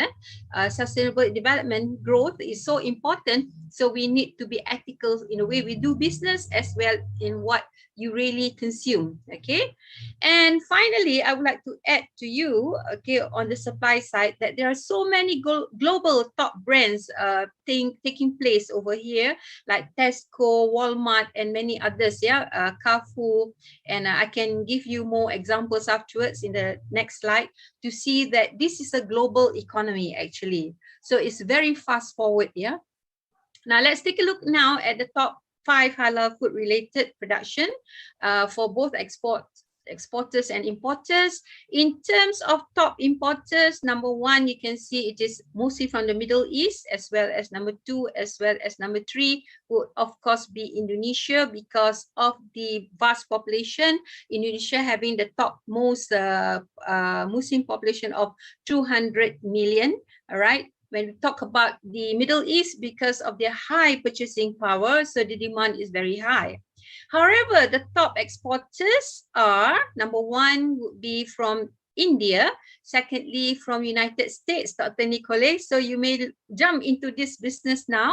And the third, of course, is Brazil, because Brazil is the biggest, or I would say the world's largest exporter of poultry. Okay, so that's very interesting. However, there are challenges because the confirmed cases come from these few countries who are the major exporters. Number 1, United States, like what Dr. Nicole mentioned just now.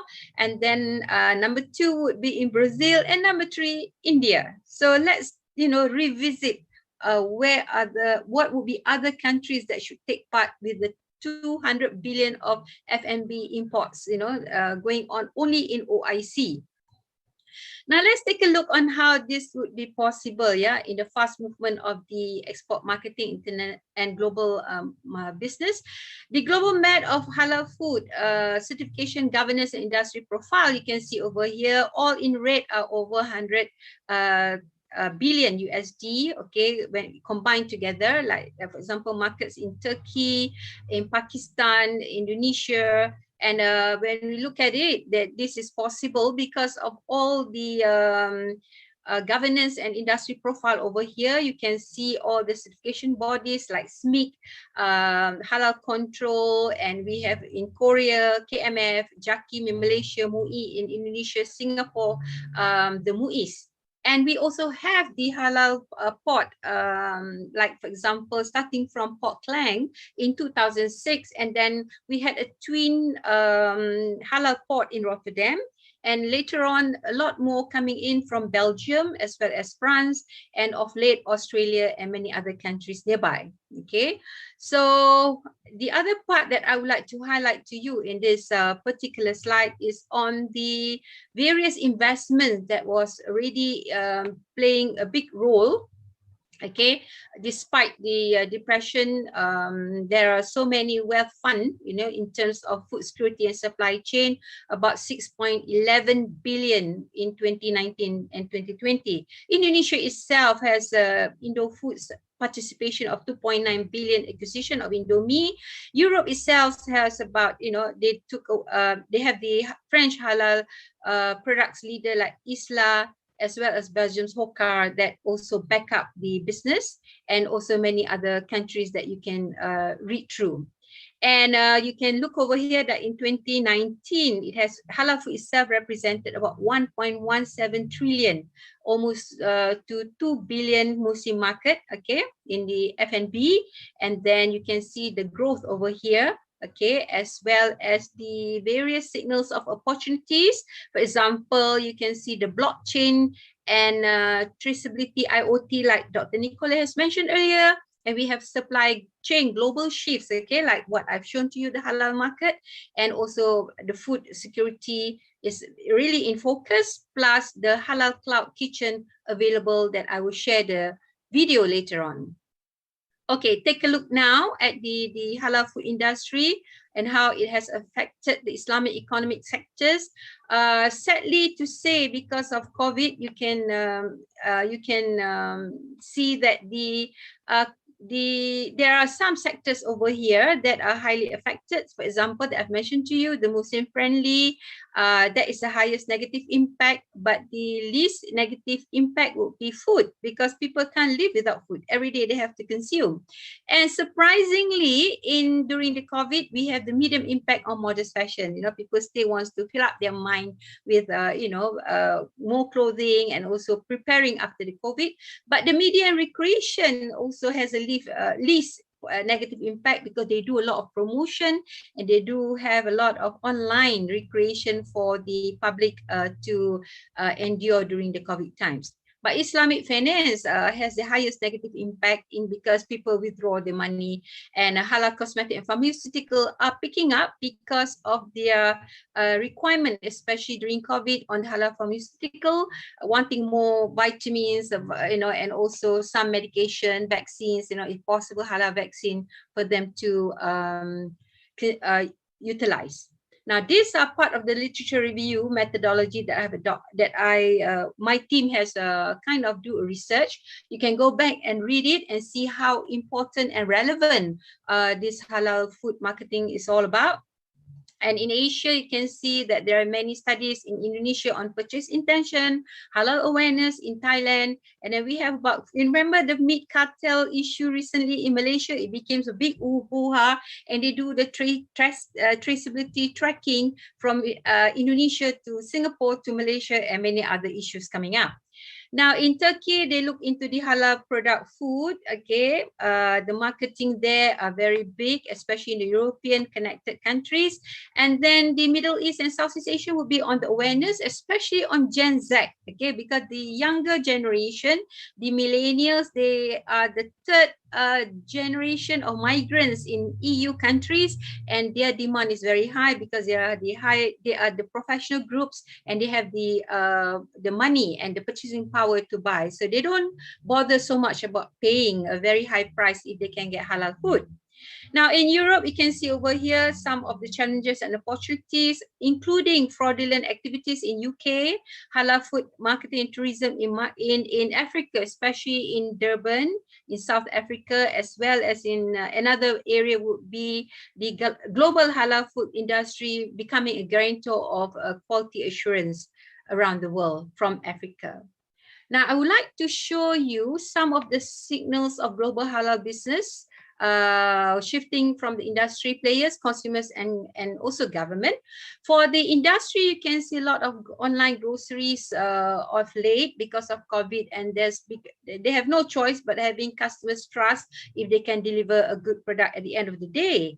The value chain related of late, we can see, especially in the Middle East, Dubai, there are cloud kitchens and logistic technology coming into play, whereas for the government, they require a lot of international coordination to work together across the board, meaning they go through various nations, and various continents. The demand side drivers of global halal food industry. I already mentioned that in the earlier chart, okay, the diagram that I showed you between demand and supply. However, I would like to emphasize over here about the ethical consumption, that a global study by Nielsen indicated that 66% of consumers are willing to pay more for ethical and sustainable products. So the younger consumers were even more committed. So you have to take note of this demand by the next generation, and the 73% of the millennials are willing to pay more. So with the rise of ethical consumerism, many halal brands have already attracted both Muslim and non-Muslim consumers, from halal organic brands such as Saffron, Road and all that. Because if you remember, I do not want to mention from which country, of late, we have been listening to a lot of fake products like plastic rice, fake eggs, fake vegetables, name it, okay? So this is really an alarming area for consumers to be aware. On the supply side, I would like to highlight to you on the stringent government regulation, especially on the regulating and certifying halal products in the Muslim majority countries. Take note, once a country's brand or logo is found to be, I would say, fake for some other reason in terms of certifying the product, and yet it is not truly halal compliance, the business will just fall off. Okay, so that's the biggest danger. And there's a rising awareness of specific halal product requirements that lead to increased compliance, to leading to the various growth of various sectors of the economic Islamic economy. And the involvement and participation of leading global brands, you can look over here, you know, this is what I wanted to share with you, not only from the banks like Deutsche Bank, HCBC, Citi and MasterCard, but also Nestle is the biggest of multinational company that really profess, as well as they have a center of excellence in halal in the whole global Nestle market, as well as global Nestle operations. We have Carrefour, Walmart and Whole Foods providing halal retail products as much as I mentioned to you. Tesco, if you visit at Edgware Road in London, you'll find the whole hypermarket is fully distributing the halal food in the store. Now let's take a look at the recent development of the global halal food industry until 2021. You can see that the spending and COVID-19, there's an increment and expecting to reach to 1.38 trillion by 2024. And the challenges, as I mentioned to you just now, Brazil, India, and Turkey were severely impacted by the COVID. And there are still flurry development on investment, innovation, and digitalization, especially examples would be in Pakistan, whereby the organic meat company's IPO were oversubscribed by 1.7 times. And Ajinomoto from Japan also invested 85 million USD in halal production line in Malaysia. So the main driver of Islamic economy, as you can see over here, because of traceability from farm to fork on the rise, more customers are seeking on halal certified products, and the halal food sector is set to continue being the driver of Islamic economy. So take a look over here. These are the market movement until 2027, and the highest, of course, would be Asia Pacific, second followed by North America. And you know, maybe there are not many Muslims in America, but we are talking about the business involvement, yeah. So you can see more entrepreneurs, Dr. Nicole, coming into this market soon. And third would be the I would say European market, and the rest follows. Now, these are some of the comparative development metrics done on various continents. So you can see that Malaysia has already completed the halal ecosystem, and a lot of references are given over here as the halal hub blueprint, okay, for continuity as well as for I would say learning experience. Second would be looking into the halal economy master plan until 2024. UAE itself also look into the central hub And Pakistan also, as I mentioned to you, moved into the business of activity by Cargill, which is really huge. And currently, the certification, digitalization, value chain, and traceability look into, for example, in Indonesia, you have the blockchain-based halal food traceability by PT Pel Foods working with McDonald's, Malaysia having HTC, launching online holistic marketplace, and South Korea, surprise, looking into digitally systemized and simplified halal certification and authentication, not for their country, but for the global market, okay, for international market especially. Other than that, okay, the flourishing food tech innovation that you can see over here are already available in a few countries over here, like in Japan, Egypt, Europe, Argentina, Russia, as well as in UK. So look at what are their involvement and how much they've already invested in the various companies there.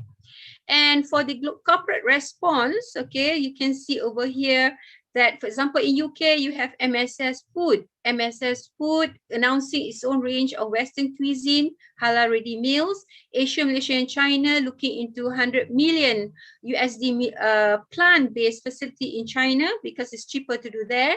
And Indonesia, Middle East, and North Africa were looking into MENA, Indo food, focus on instant noodles, very great demand over there.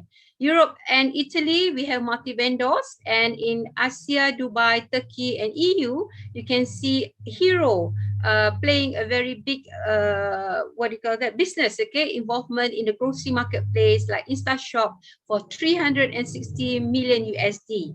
That's a big one.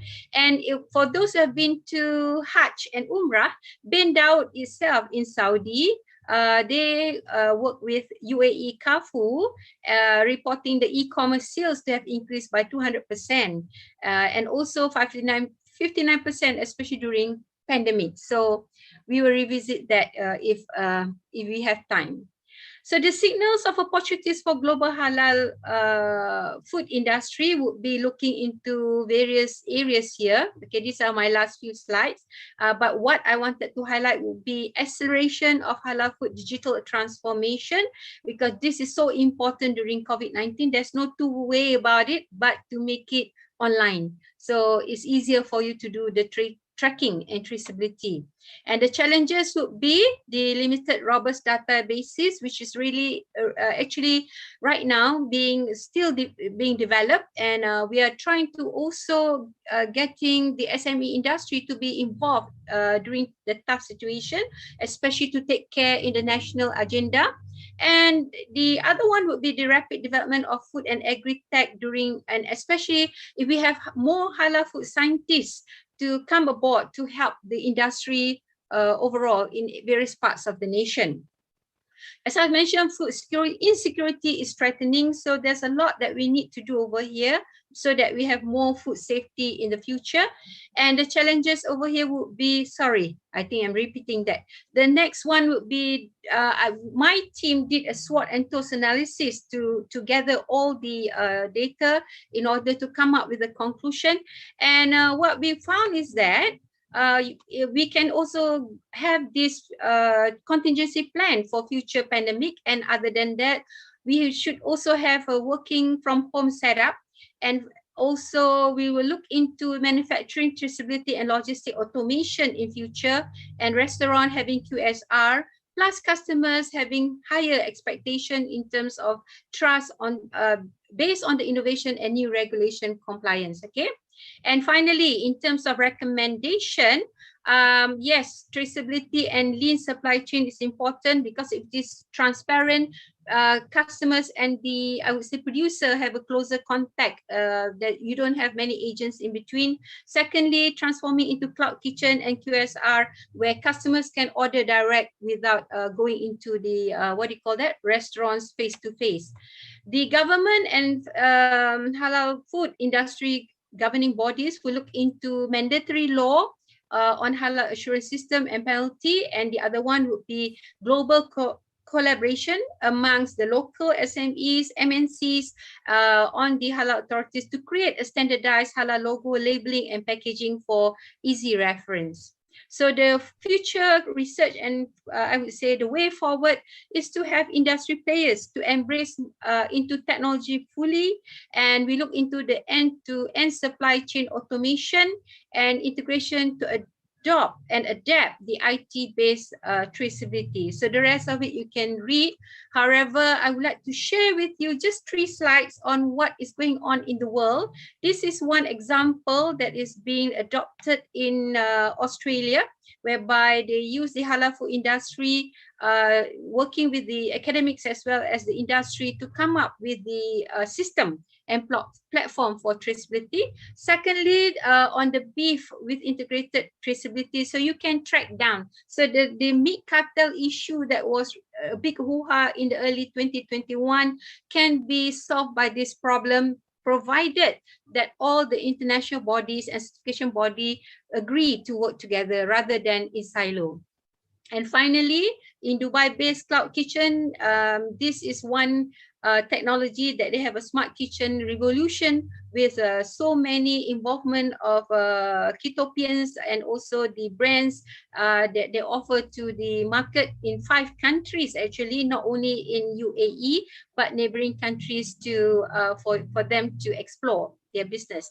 And if you have the time, please visit this link where you can understand what the Ketopi Cloud Kitchen is all about, and during the COVID time, they can still satisfy the international world appetite in the 5 countries that is being named in the business. So with that, thank you very much, Dr. Hayati. And if you have any questions, do WhatsApp me or you can email me anytime. Thank you.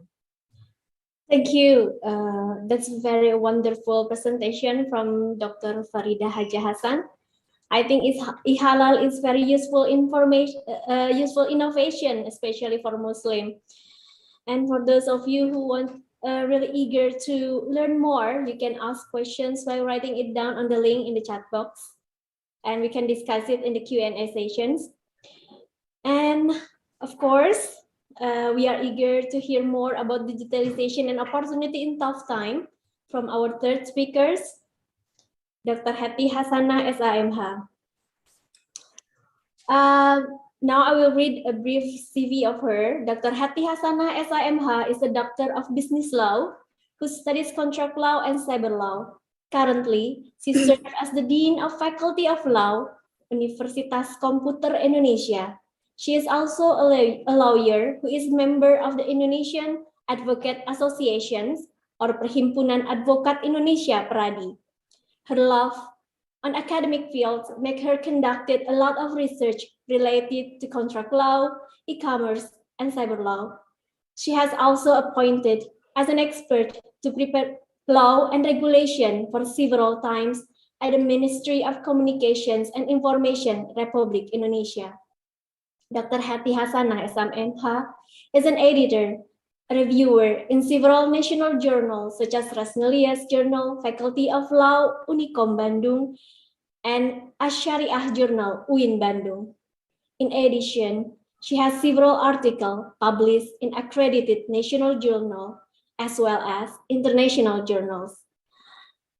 Now, ladies and gentlemen, please give full attention to Dr. Hati Hasanah, SIMH. The time is yours, Dr. Hati. Bismillahirrahmanirrahim. Thank you, Dr. Nungki. Assalamualaikum warahmatullahi wabarakatuh. Good morning, ladies and gentlemen. Respectable of Rector UNIKOM, Professor Dr. Insinyur Haji Edi Suryanto Sugoto MT.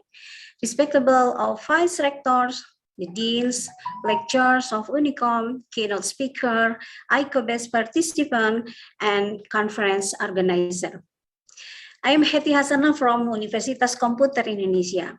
Please let me to share my presentation screen about the role of Indonesian law in the era of digital transformation in the COVID-19 pandemic.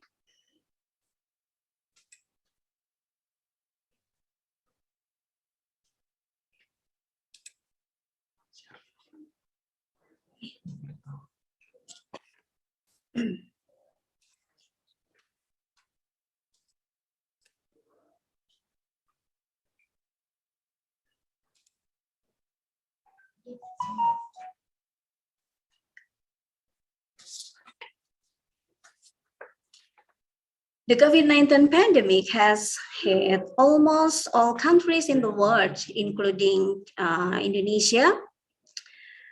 The COVID-19 pandemic has changed all the arrangements that have been lived by people in all countries in the world. So there needs to be new rules that can support new orders and habits in society. One of the impact of the COVID-19 pandemic has an impact on people's economic activities, because with restriction in carrying out daily activities, it causes the inhibition of various community economic activities and ultimately affect the economy and welfare of community. In its development, the use of digital media is unavoidable because digital media is very effective and efficient medium in activities with this restriction. A fast process without space and time limit in the choice of the community in carrying out their activities, including business activities.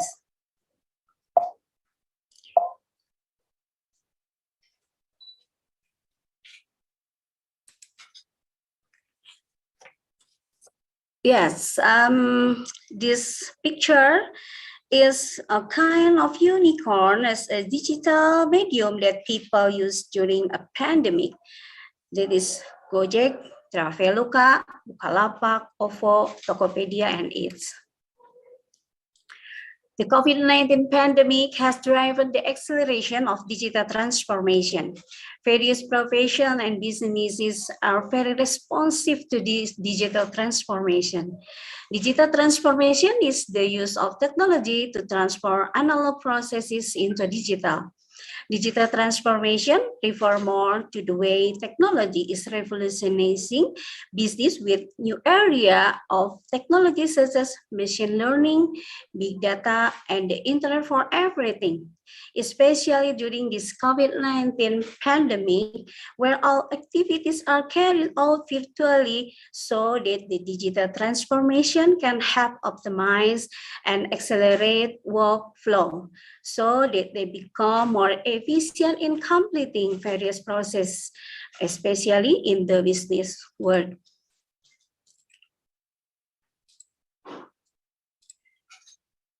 Sorry. It's sorry. So it's so. Yes.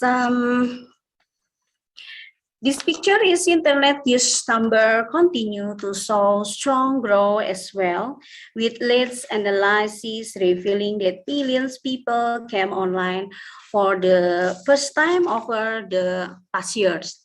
Millions people around the world now using the internet, accounting for close to 73.7% of the world's total population.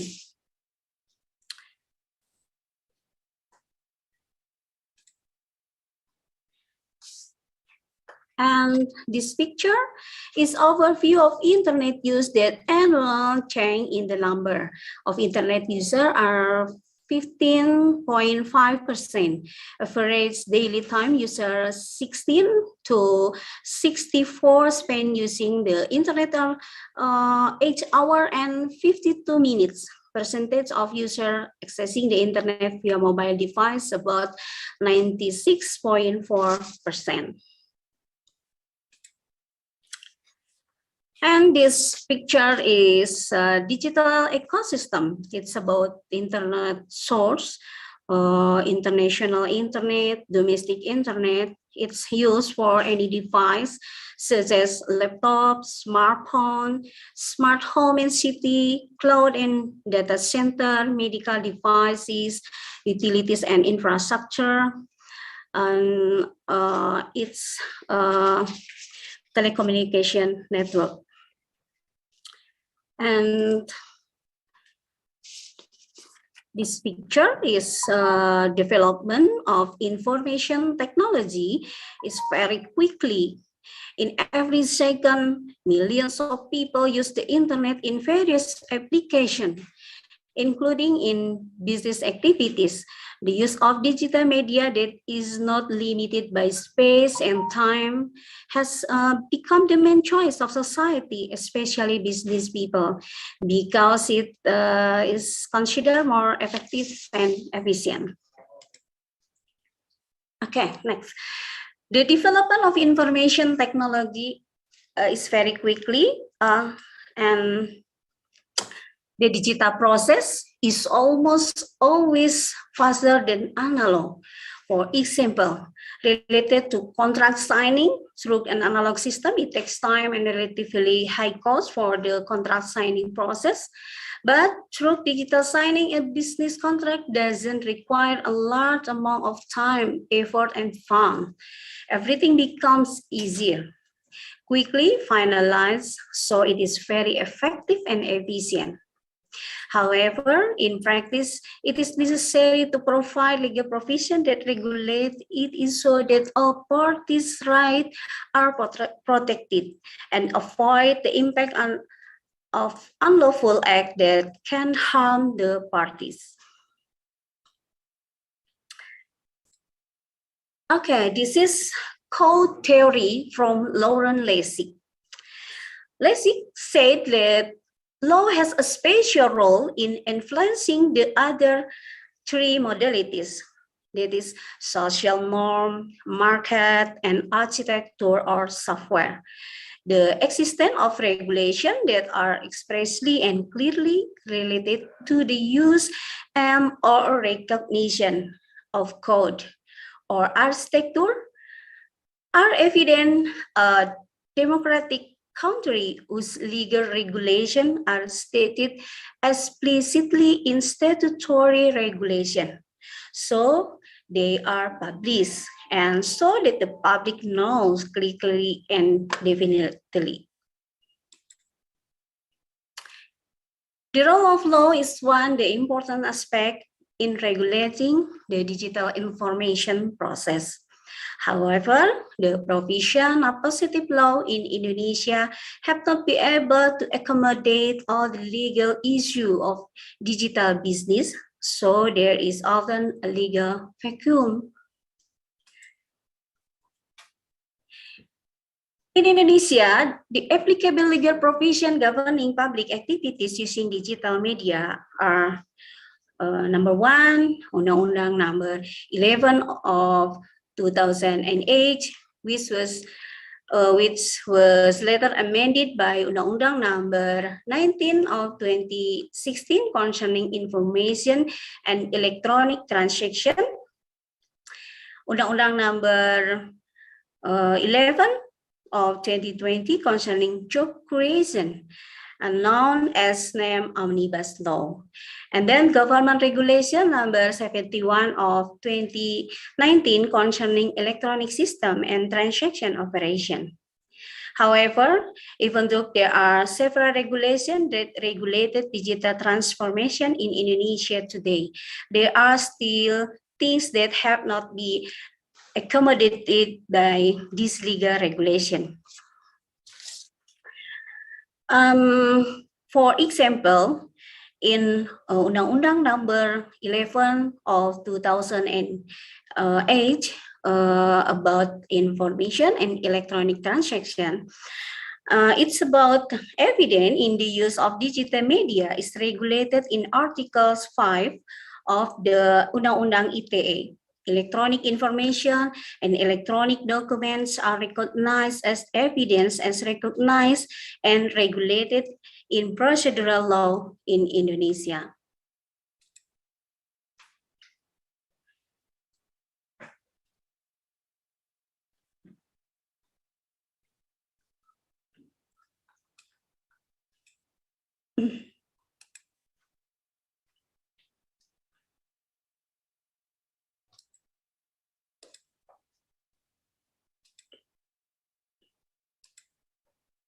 Sorry. Okay. and the absence of legal regulation related to the practice of digital transformation causes a legal vacuum, especially when disputes arise. So law enforcers must explore value that grow and develop in society through interpretation and legal construction efforts, so that legal vacuum can be resolved and the parties involved dispute is still protected its right and created legal order. The role of law in the era of digital transformation during the COVID-19 pandemic is unavoidable. So the government must continue to strive so that the community gets legal protection. There is a legal order and the realization of a sense of justice in the effort to achieve public welfare.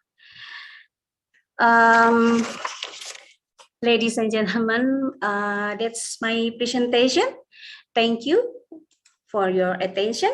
Wassalamualaikum warahmatullahi wabarakatuh. Good afternoon. Waalaikumsalam warahmatullahi wabarakatuh. There's a very interesting presentations from Dr. Hati Hasana SIMH. We learned the connections of the current digitalizations and transformations and law.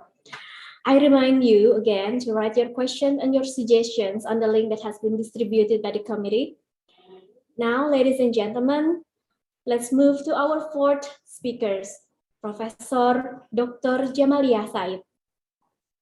Professor Dr. Jamalia Said is currently the Director of Accounting Research Institute, University Teknologi Mara. She received her bachelor degree in Accounting and Finance from Liverpool John Moore University in UK in 1990. Master of Accountancy from Curtin University of Technology, Australia in 1997, and PhD from University Teknologi Mara, Malaysia in 2010. She has published more than 150 Scopus, WOS, and high-impact journal articles. She is the managing editor of two esteemed journals, namely Malaysian Accounting Review and Asian Pacific Management Accounting Journal. Professor Dr. Jamalia has been appointed as a visiting professor at Institute of Public Enterprise, Hyderabad, India, and Sabram Academy of Management Study, Bangalore. Her main research interests are fraud investigations, governance, accountability, transparency, strategic management.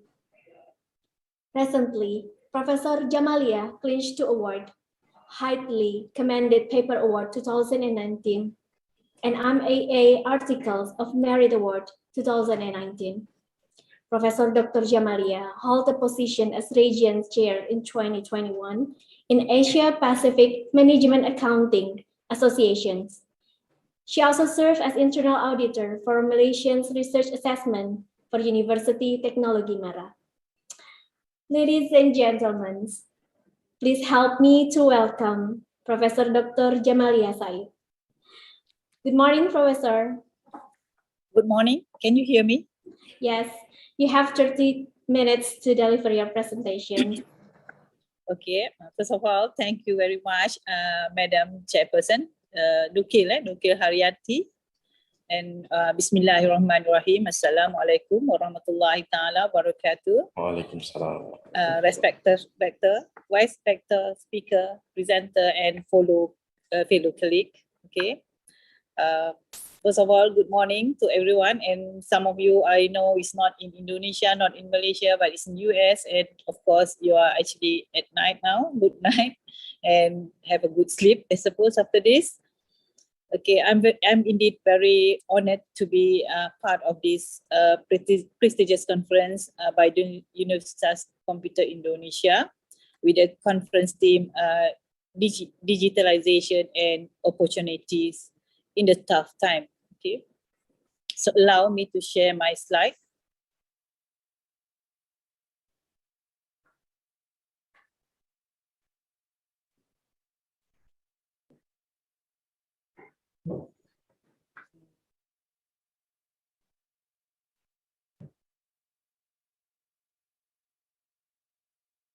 Can you see my slide? Not yet. Not yet. Oh, wait. Yeah, not yet. It's still processing, I think. Oh, yeah.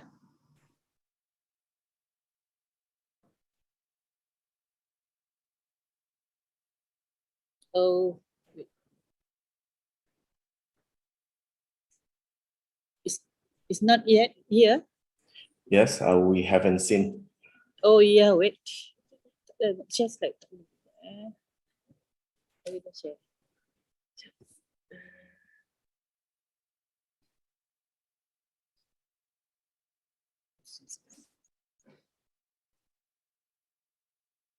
Is it coming now? Not yet. Not yet. Ah, yeah. Now yeah, it's now. coming. Okay.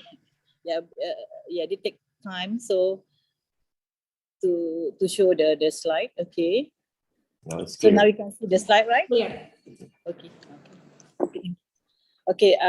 Again, thank you very much to the organizer for inviting me to this conference. So I would like to share a bit of digitalization and opportunity in tough time. But at this, during this presentation, I would like to share some empirical findings of my study related to success story of small, small, medium enterprises in Malaysia. So the way I look at this is like I'm actually complementing the presentation by Dr. Hattie Hassana just now, because you shared quite a lot of story about Indonesia, some data about digital transformation in Indonesia, but I will complement that with some finding in Malaysia. Okay, so basically these are my presentation outline, a bit of digital transformation. I would like to share some effect of COVID-19 on the businesses, especially businesses in small and medium-sized enterprises. So next, I would like to show some empirical finding of the success story of small medium enterprises, and last but not least, some researchable topic in the area of digital technology. Okay, so I think all of us experience this situation, the transformation from the conventional, I would say, to the digital. Last time when we were very young, okay, before the COVID especially, and maybe 10, 20 years ago, the way we study, the way we get our education is like going to school every day in the morning. We wake up, we go to school, cycle, walking to the school. Parents send us to school. But now what happened? All the schools are closed, universities were closed, all classes were online. Okay. So now back to the second one, the social environment is also changed. After school last time, we went to the field with our colleague. We mingle around, we stay in the shop to play around with our kampung mate, with our school mate, with our neighbors. But now what happened? Kids are doing their exercises in front of computer without physical movement. Same goes to shopping. Last time we went to the mall, we went to the night market, we went to shopping, to the hypermarket to get our groceries. Now what happened? Everything were online. Okay, so next is, this is what I noticed from the newspaper cutting when I Google about the effect of businesses during the COVID-19. A lot of businesses went down, even established product like Nike.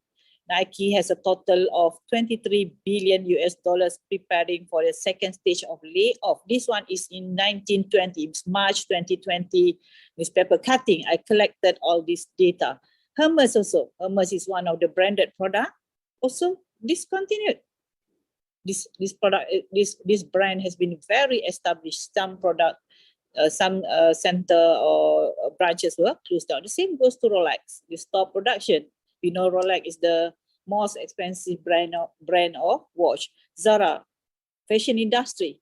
Zara closed down about 1,200 stores. What happened to Victoria's Secret? All the ladies there, I'm sure you know what Victoria's Secret is.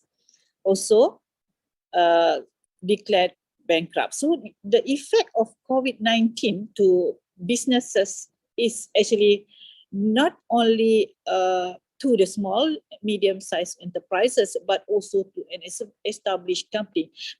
But if you look at the branded product that I mentioned just now, most of those are exclusive, expensive. So at that point of time, we can say that during COVID-19, people do not look into branded product. They don't go for branded product.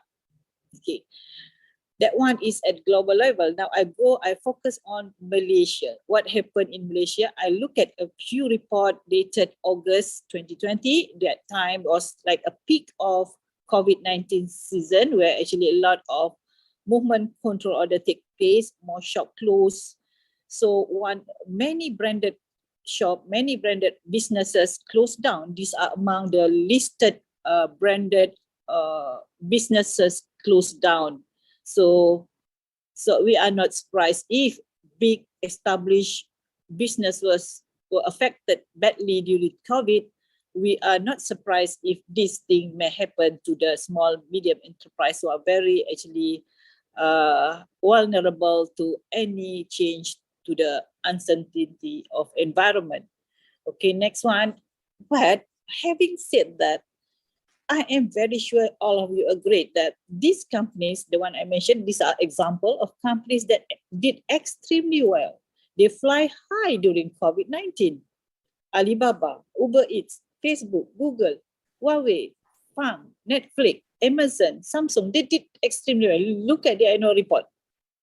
So this one we can conclude that certain type of industries, if you look at this list of industries of businesses, these industries are into digital industries. They did well during COVID, so they benefit from COVID-19. Okay. So after that, this one is actually a compliment to what Dr. Hati Hasanah mentioned that just now. In your slide, you mentioned a lot about digital population in Indonesia. It is interesting. So when you show us the data, I tend to compare what is happening in Malaysia. Of course, with the number of population almost 10 times higher than Malaysia, their number is much higher. But this is what happened in Malaysia. In terms of total number of smartphone users in Malaysia, 20.9 million of us in Malaysia. For your information, we have around 32 million population, okay, which is 1/10, I would say, about of the size of population in Indonesia. Having said that, 20.9 million is like, if I were to convert into percentage, is about 66 to 70% of our total population in Malaysia having smartphone. Okay. And out of that also, out of total population in Malaysia, over 22 million, okay, of us in Malaysia have Facebook. Maybe some of the citizens, they own more than one Facebook. It doesn't matter, but this is the total number of Facebook users in Malaysia, 22 million. The moment they were born, the kids were born, the mother set up a Facebook for the baby, okay.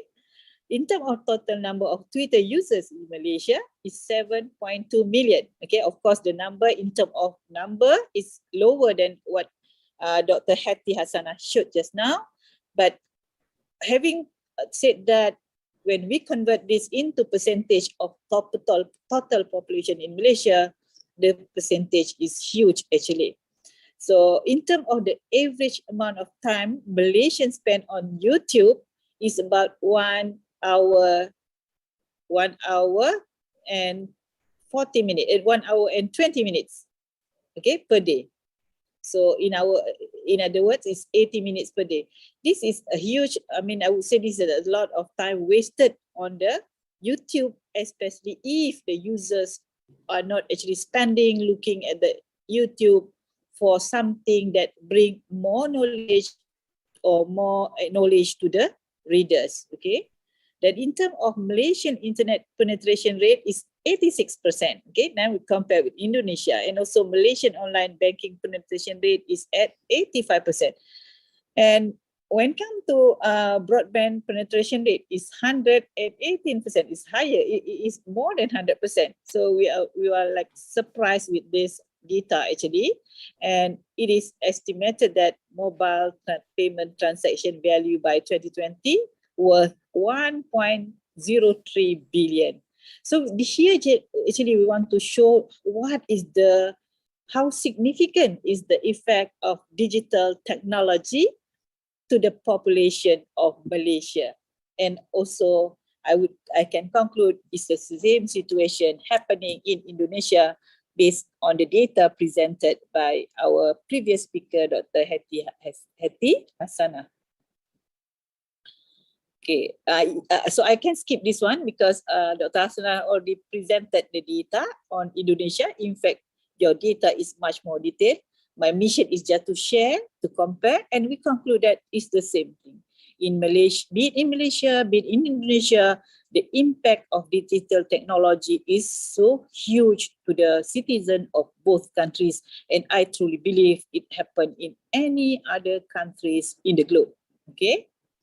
So according to McKinsey, micro, small, medium-sized enterprises can contribute to 140 billion to Indonesian GDP by 2030. So again, this is the high expectation of small, medium-sized enterprise to contribute to the GDP of Indonesia.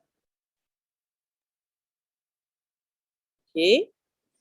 So if you look at the type of businesses, a lot of businesses now moving into virtual. Last time, what happened? If we feel that we are overweight, we registered ourselves to the gym, right? You go to the gym, registered to have your session. Now we do the same thing, exactly the same thing. There is no change in the fees. The fees, annual fees is about the same, but we do it online, virtually. So many businesses can still continue their businesses during COVID-19, even though many industry, many businesses close. But the moment the business is able to adopt instantly to digital technology, they are able to sustain. Not only business fitness class, but also our learning platform, the digital learning platform. Okay, the reading Quran, the class of the classes for Quran reading, classes for preschool, they actually offer a lot of tuition online. So again, the moment the provider are able to adopt to digital technology instantly, inshallah, they are able to sustain in the business. These are example of businesses that are able to sustain. And in fact, if you look at YouTuber, they actually benefit a lot from this COVID-19. The moment we were forced to stay in house, we are not supposed to go to shopping. We are not supposed to do jogging in the field, in the lake, or outside the house. So we spend a lot of time in the house. So this is the impact. We watch a lot of YouTube, and a lot of YouTuber makes or double the income during COVID-19. These are example of YouTuber I try to follow to see what is the impact of COVID-19 on their income. The first one is Isa Yang 123. This is Indonesian. This lady is an Indonesian.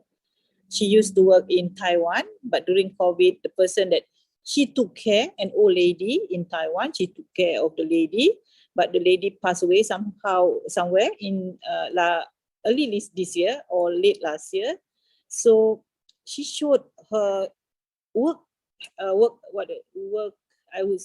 schedule in Taiwan, and she got a lot of followers. So these are the number of followers. You look at the subscriber, and I look at the number of viewers, number of video she uploaded every month, and the income she received. The income that I Google for the Isa Yang 123, those are the income, and remember those income are in US dollar. But you convert in rupiah, I am sure the amount is huge. Okay, so another one is by that guy is by the name of this one is the good part about Kim. This Kim, I think she converted to Islam in Indonesia because the moment he visited Indonesia, he was like being treated nicely by Indonesian. So then only he knows Muslim. Then from there he convert to Muslim. Then now become a very famous YouTuber in Korea. So I like to follow this Kim. I think his name is Daud Kim. Yeah, Daud Kim, because he spread Islam among Korean, which is very, you know, that Islam in Korean is something not very, I mean, the Korean are not very favorable of Islam. So when he actually, the Koreans just spread the religion, then it would be like getting a lot of attraction. And the good part is when Daud Kim mentioned he liked Indonesian a lot. Indonesian helped him a lot to know more about Islam, and his income is, I truly believe, is more than Isayang when come to promoting. Then meaning he got two things: he got the money, he got to spread Islam to the other part of the world where Islam is something not being very favorable in that country. So here I would like to share my finding. This finding is actually, I got this research grant from the Ministry of Agriculture to see the impact of COVID-19 on the small, medium-sized enterprises in Malaysia doing a business related to agriculture. So I want to see in terms of revenue, whether the revenue is affected during COVID-19 and before the COVID-19. And also we aim to find out or to explore the challenges, okay, they are facing during COVID-19 in terms of running their businesses. And also we want to see if there are any good story or the positive effect of COVID-19 on the businesses, and also issues and challenges faced in general. Basically, this study, we adopt both qualitative and quantitative approach, where we interview the respondent, the small enterprises, using based on face-to-face, and sometimes because of the COVID, we are not supposed to go out of the house. We do a virtual interview through Google Meet. Yes, surprisingly, these people, they are actually into Google Meet, they are into Webex, and that is a good thing, right?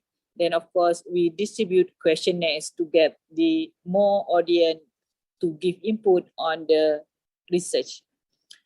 So just to remind you, this is actually some background about small, medium enterprises in Malaysia.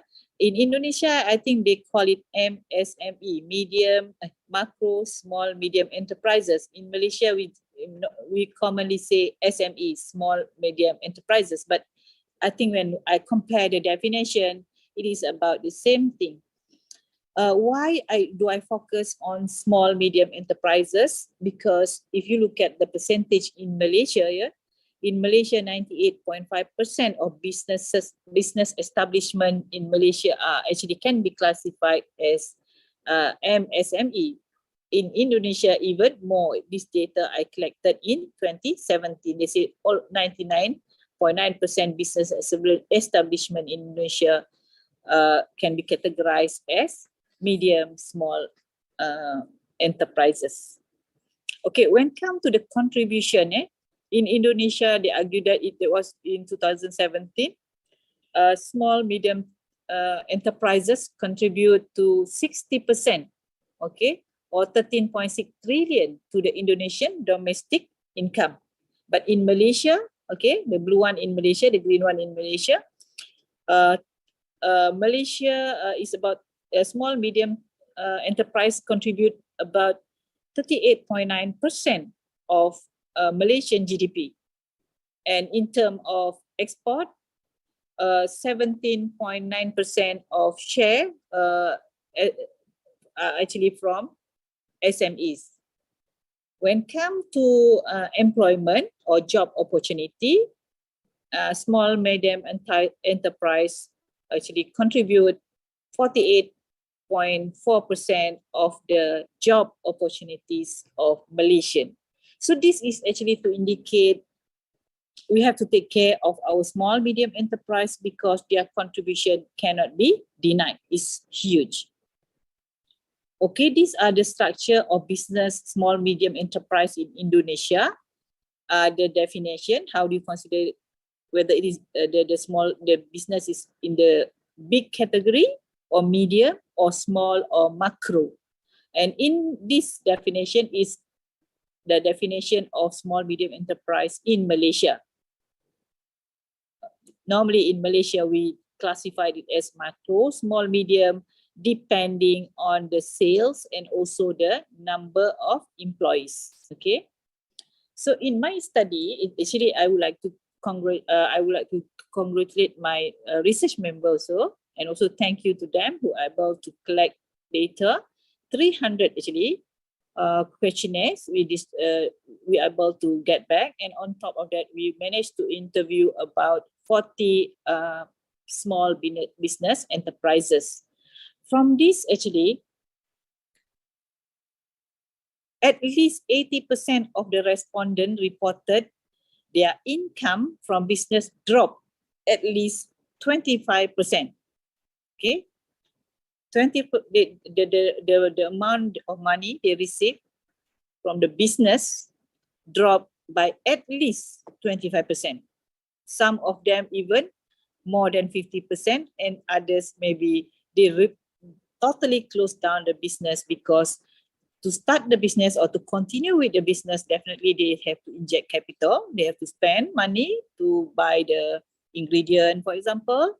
At the end, they are not able to sell. So what happened? They closed down. So at least 80% of the respondents reported that their income dropped by at least 25%. This is actually something that we should be worried because they are the most significant contribution to the country, and yet they are affected badly due to COVID-19. And when come to the balance of the respondent, 12% responded they are not sure. They just didn't bother to answer whether yes or no. They are just not sure whether last time they are better off or not, because to them, COVID or no COVID, their business still not good. But the 8%, I like this group. Unfortunately, this is the smallest group of respondents, only 8%. Their income increased and up the amount of increase up to 300%. And most of these respondents, the 8% who said that income increase, I can say 100% of this group is due to digital technology adoption. Because during COVID-19, you know that we are not supposed to move a lot.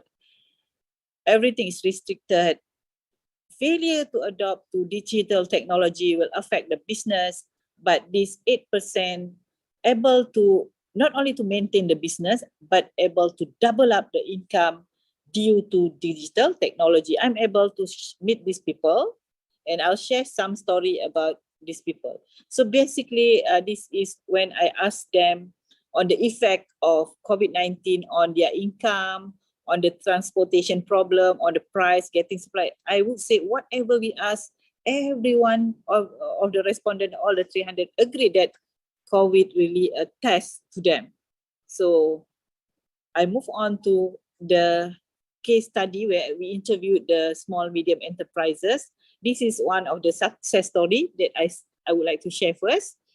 This lady actually, her factory, I would say factory is very small factory where she converted the backyard of the shop lot into a small factory making a chili paste and also smoked meat. Okay, and 70% of her sales is through digital technology. So when we ask her, how good are you in using Shopee, WhatsApp, Twitter, Facebook in marketing your product?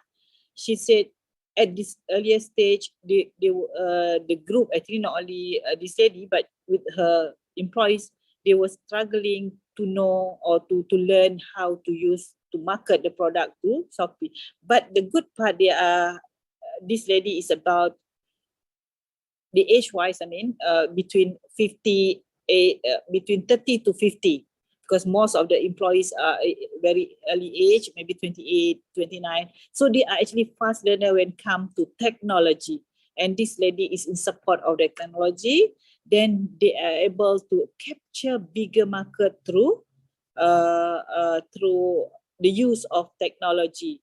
So according to this lady, the income of her business increased 3 times higher big as compared to before the COVID.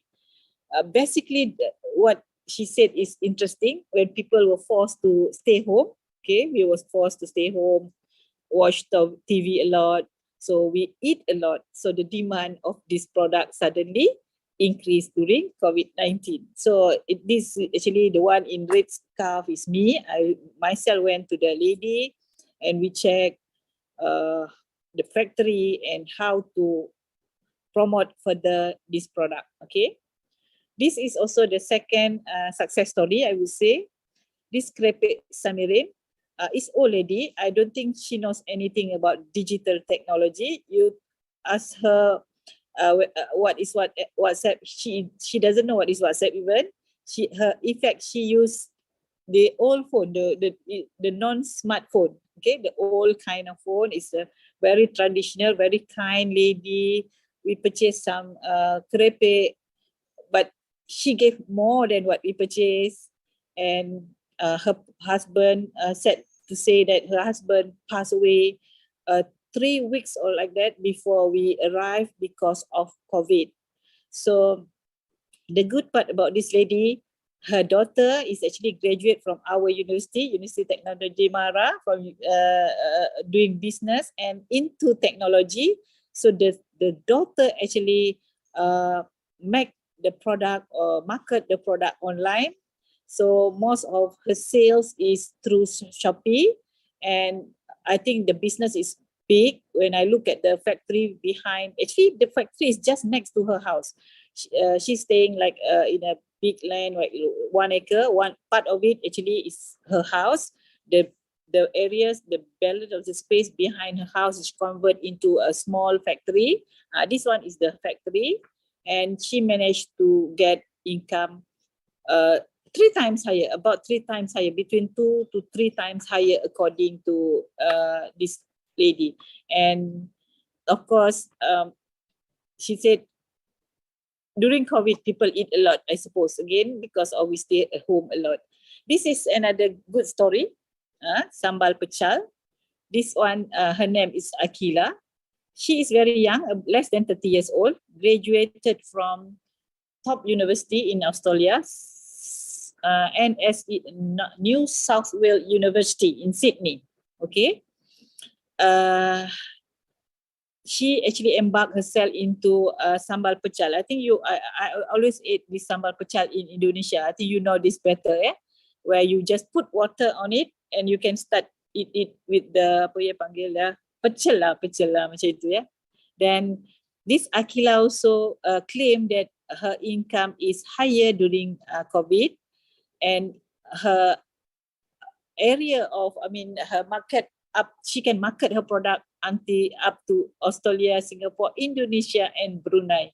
And those are actually, I just managed to get some photo of Akila's product. And imagine accounting student from top 5 university in the world, and but prefer to do small businesses, because to her she get a freedom of doing business, not to work under anyone, and her income definitely double more than others. Her friend that is working in bank, in companies, and others. The good part, when I went to this Akila, she helped a lot of young lady, old single lady in her village, because to make this pecel, she need to cut the chilies into small pieces, remove the seed of the chilies. So she hire all a single lady to do that. Then not only she get a lot of income, she are able to help others also in her village. So, but not to say, having said that, I'm sorry to share a lot of sad story among the small medium enterprises where they are actually struggling. Especially, I give example of this lady, small businesses run by a couple.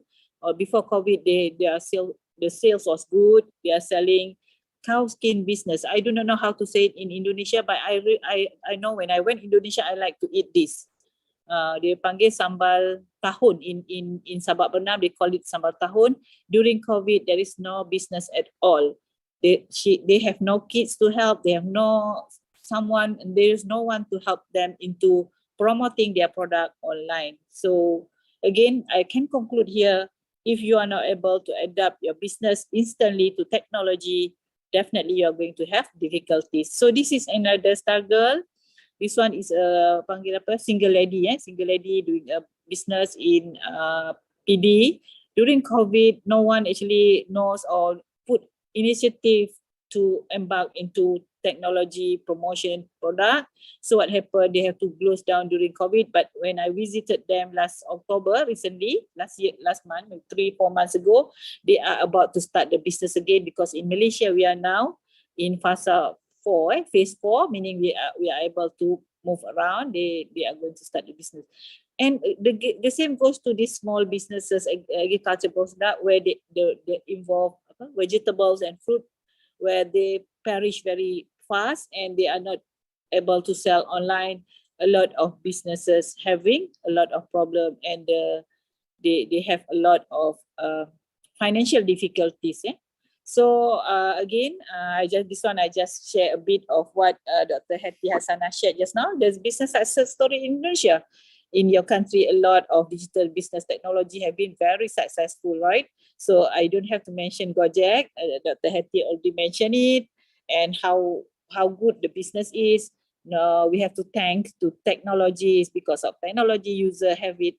You already exist users to get to move from one place to another. So with macet, with macet, Gojek help us a lot to solve the problem. So the same goes to next one is actually Bukalapak, because this is among the most successful e-commerce company in Indonesia. Okay, so again, technology, all e-commerce, Traveloka. Okay, when you have to purchase your ticket, normally you go to Traveloka. They make a lot of money. So again, with technology. Then last but not least, Tokopedia also, right? Indonesian e-commerce company, more than 35 million. This is maybe outdated now. If you look at the latest data, the data must be like increasing in number.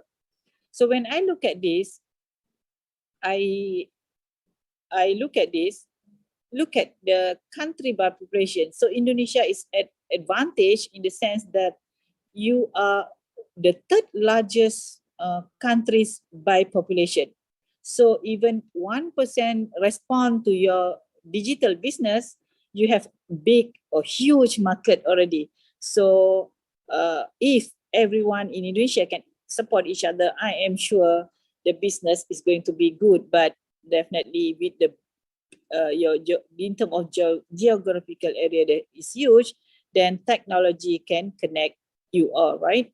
So the same goes to world economy. If you look at this map, you can see Indonesia, right? The small one next to India, just lower than Japan. Under Japan, the one in blue, right here. So you can see Indonesia in terms of economy. So use it. Do not ignore the importance of digital technology. Then, inshallah, we are going to reap the benefit. So I'm sure a lot of most of the audience here, you are into among the docent. So I also attach some researchable topic that we can embark in terms of digital technology. So if you look at the first one, we say like, it is a good if we can actually assess the effect of information technology, or maybe you take some other variables such as leadership, because people are talking about leaders influence the performance of a company. So what happened if you look at the technology, the leader, the networking, strategic alliance. Will this affect the performance of small enterprises, not only in terms of small medium, but we may embark into other type of businesses. And on top of that, maybe the second one, I suggest this is among, when I read literature, these are among the suggestion, because if you are not from IT per se, you want to actually make your study interdiscipline. So it's a combination of information technology and also leadership and also the learning of higher learning institution. I'm sure a lot of higher learning institution in Indonesia, especially the private higher learning institution, some I'm sure having a lot of difficulties, especially because of COVID, not many students enroll. So you want to see whether the ability of adapting to technology will affect the number of enrollment. I think students will go for university that offer those technology. So a study on that may be useful. And last but not least, why don't we look at your competency? Because now when come to COVID, a lot of fraud happen. People, the fraudsters take benefit of COVID-19. With the technology, there's a lot of corruption happen. So why don't we look at the aspect of enforcement? Whether those enforcement agencies, if they have enforcement officers, if they have a strong competency in the digital technology, they are able to detect or find fraud better than those with less competency. So those are actually example of area on information technology we can embark into. So with that, I would like to, my time is finished, 3 more minutes. So with that, I would like to thank the organizer again for inviting me, for allowing me to be part of this prestigious conference. With that, thank you.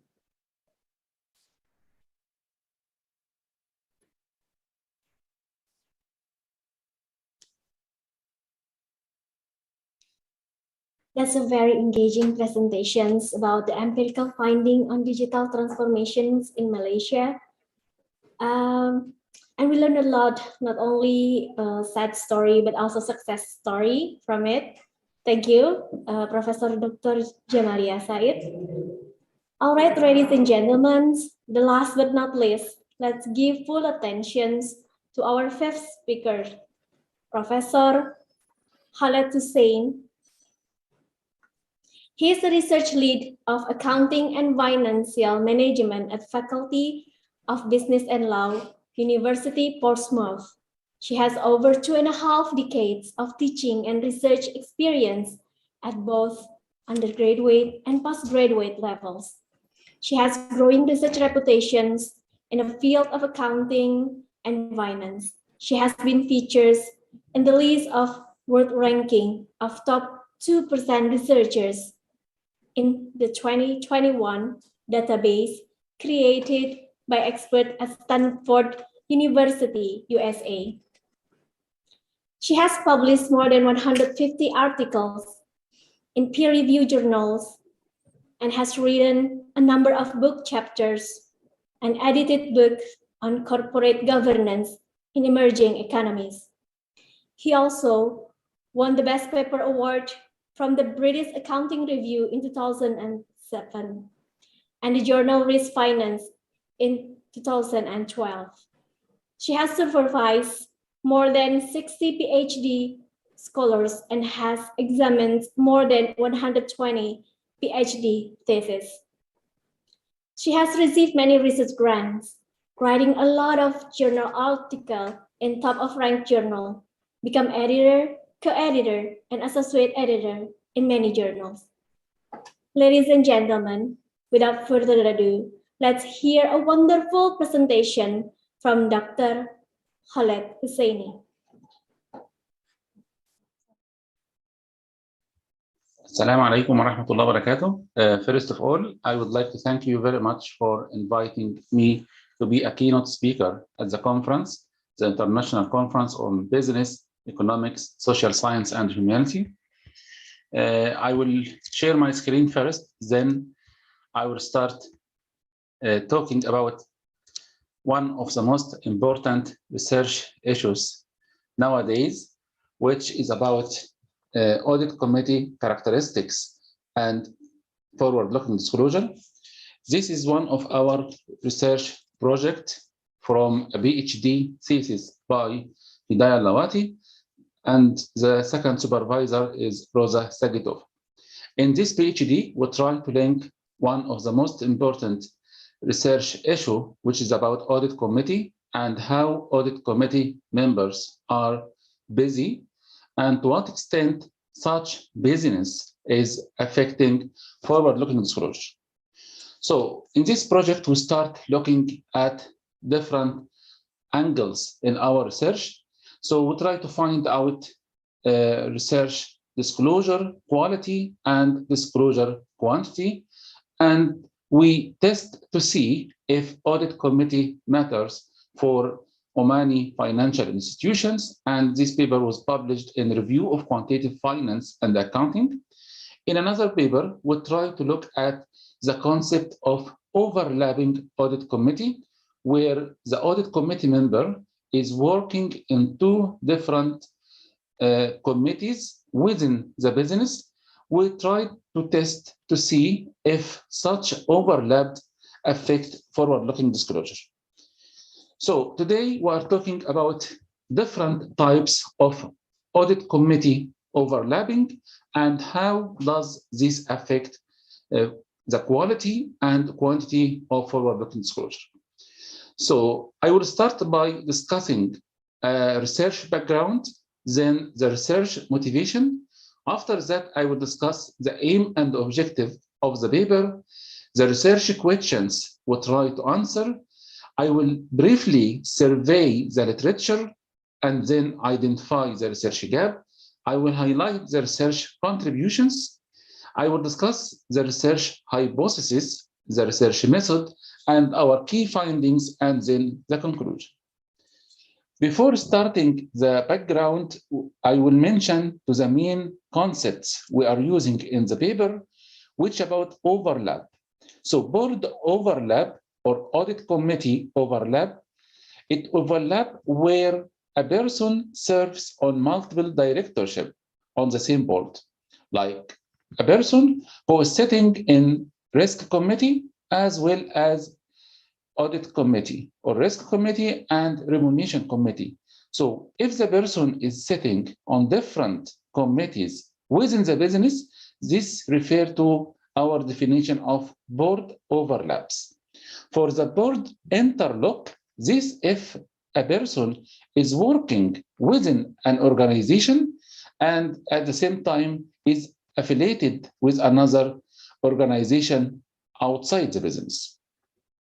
So what we try to see here, our research idea is very simple and novel at the same time.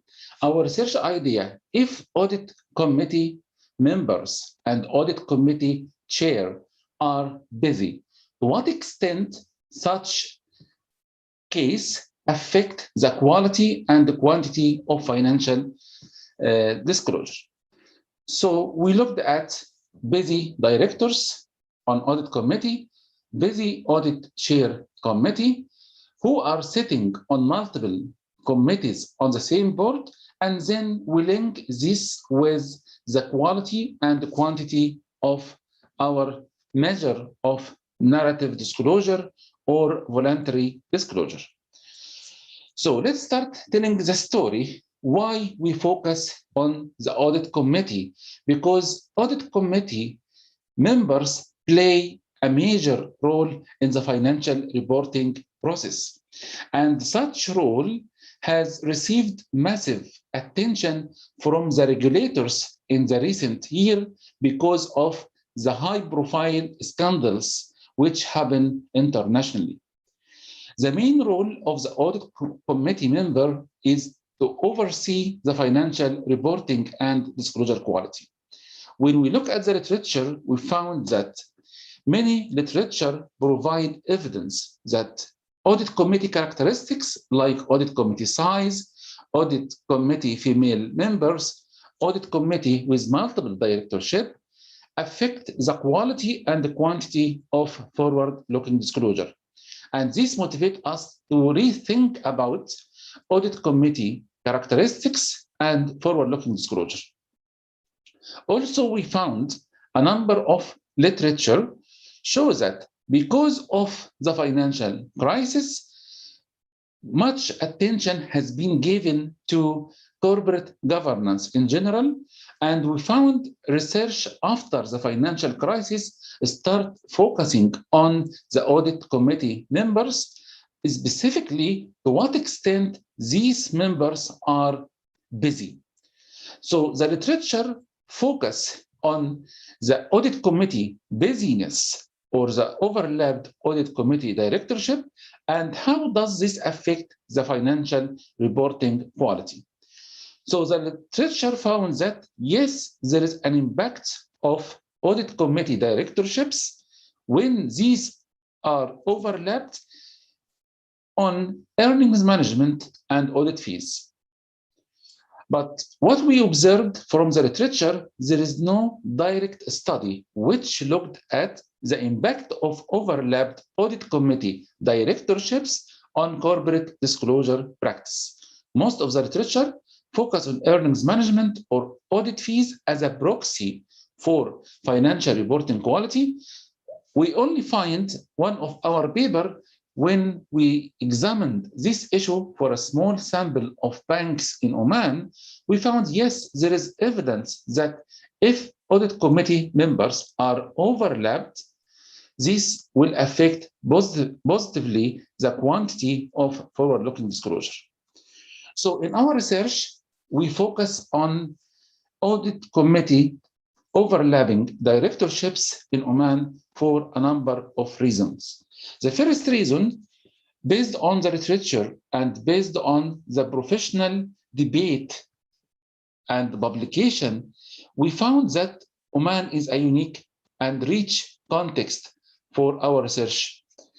Oman is using corporate governance long time ago, since 2002. So it considered as the first country to adopt corporate governance compared with other GCC countries. They start implementing the corporate governance code practice, which meet the international standard. They started in 2004 to implement this code.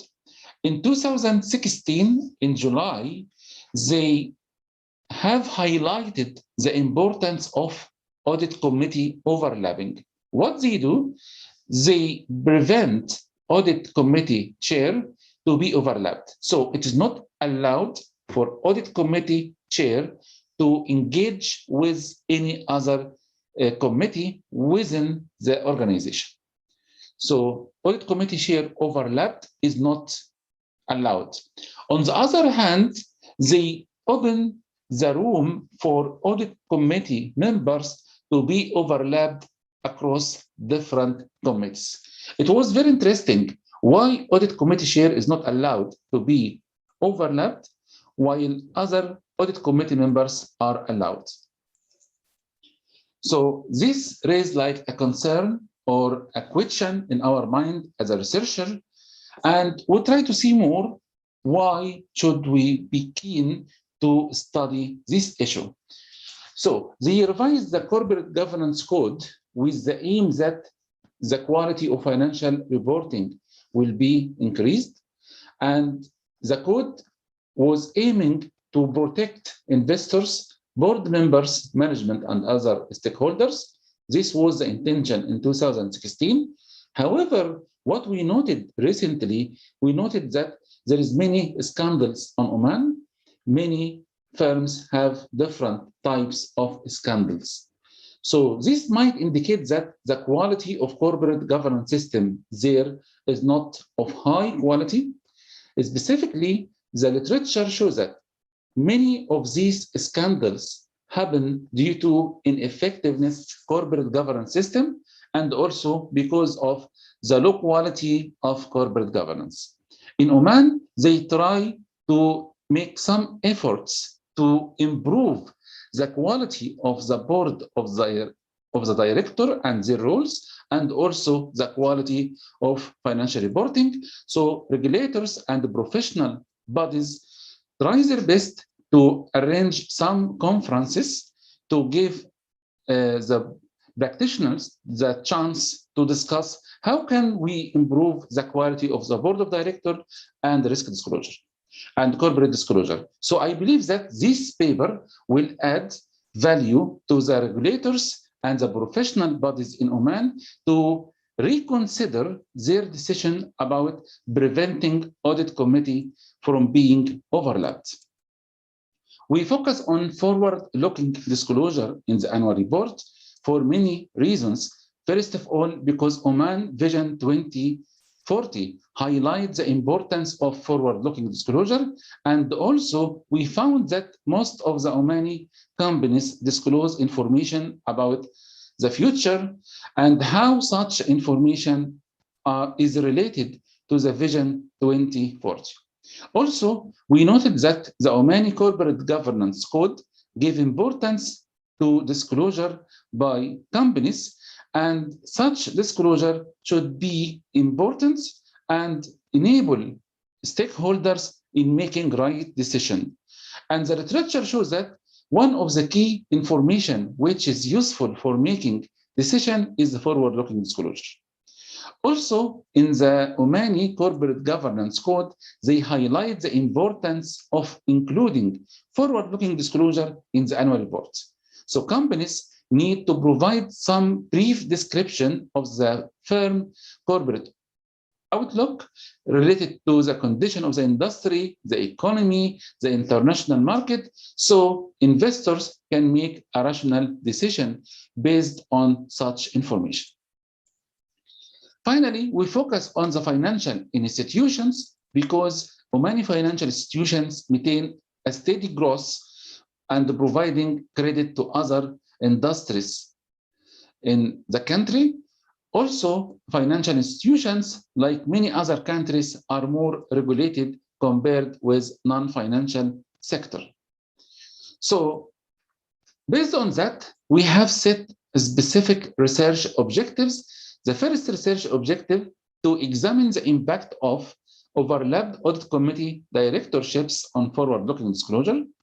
Second objective, to examine the impact of different types of overlapped audit committee directorships on forward-looking disclosure. And the third objective is to examine whether overlapped audit committee directorships has the same impact on the quality and the quantity of forward-looking disclosure or not. Our research question was very specific. We tried to see, does overlapped audit committee directorships improve the quantity and the quality of forward-looking disclosure? If the answer is yes, which type of overlapping matter? Looking at the literature, we found that the concept of overlapped audit committee directorships is not investigated a lot in the literature. There are very limited number of studies on this topic. The impact of audit committee directorships on the quality of financial reporting, again, is very limited, and most of the literature use proxies for quality of financial reporting, like accruals, like audit management, rather than measuring the actual quality of financial reporting. So none of these studies directly examine the impact of overlapped audit committee on the quality and the quantity of narrative reporting, except our recent study, which is published. So here we try to find out how does audit committee overlapping affect the quality of financial reporting. Specifically, the concept of overlapped audit committee directorship is examined in developed countries, and to the best of our knowledge, we didn't find research focusing on the same topic in the developing countries in general and in the Arab country or GCC countries in particular. Also, most of the research in this area focus on non-financial sector. So in our paper, we try to focus on the financial institutions. So based on that, we believe our paper provides two important contributions. Contribution to knowledge by being the first to investigate the topic in Oman. methodology contribution by focusing on non-financial, by focusing on financial institutions, by providing new evidence that disclosure quantity is not a good proxy for disclosure quality, and also by providing new measures for overlapped audit committee directorships. So based on that, we decided to use some theories to build our research hypothesis. What we found in the theories, we found that agency theory and knowledge spillover theory assumes that if the audit committee members and audit committee chairs are overlapped, this will have a positive impact on the quality of disclosure. Because they believe that overlapped audit committee membership will reduce the information asymmetry between committees, and this will increase the audit committee effectiveness by gaining knowledge from different committees at the same time. So also they believe that overlapping audit committee membership will be useful because directors can use additional information to gain better understanding of the firm, and this will also enhance the quality of financial reporting. So based on these theories, we expect that firm disclosure quality will be improved when audit committee members or audit committee chairs overlap. On the other hand, there is another hypothesis or theory called busyness theory or overcommitted theory. They believe that if the audit committee member or the audit committee chair will be overlapped, this might have impact.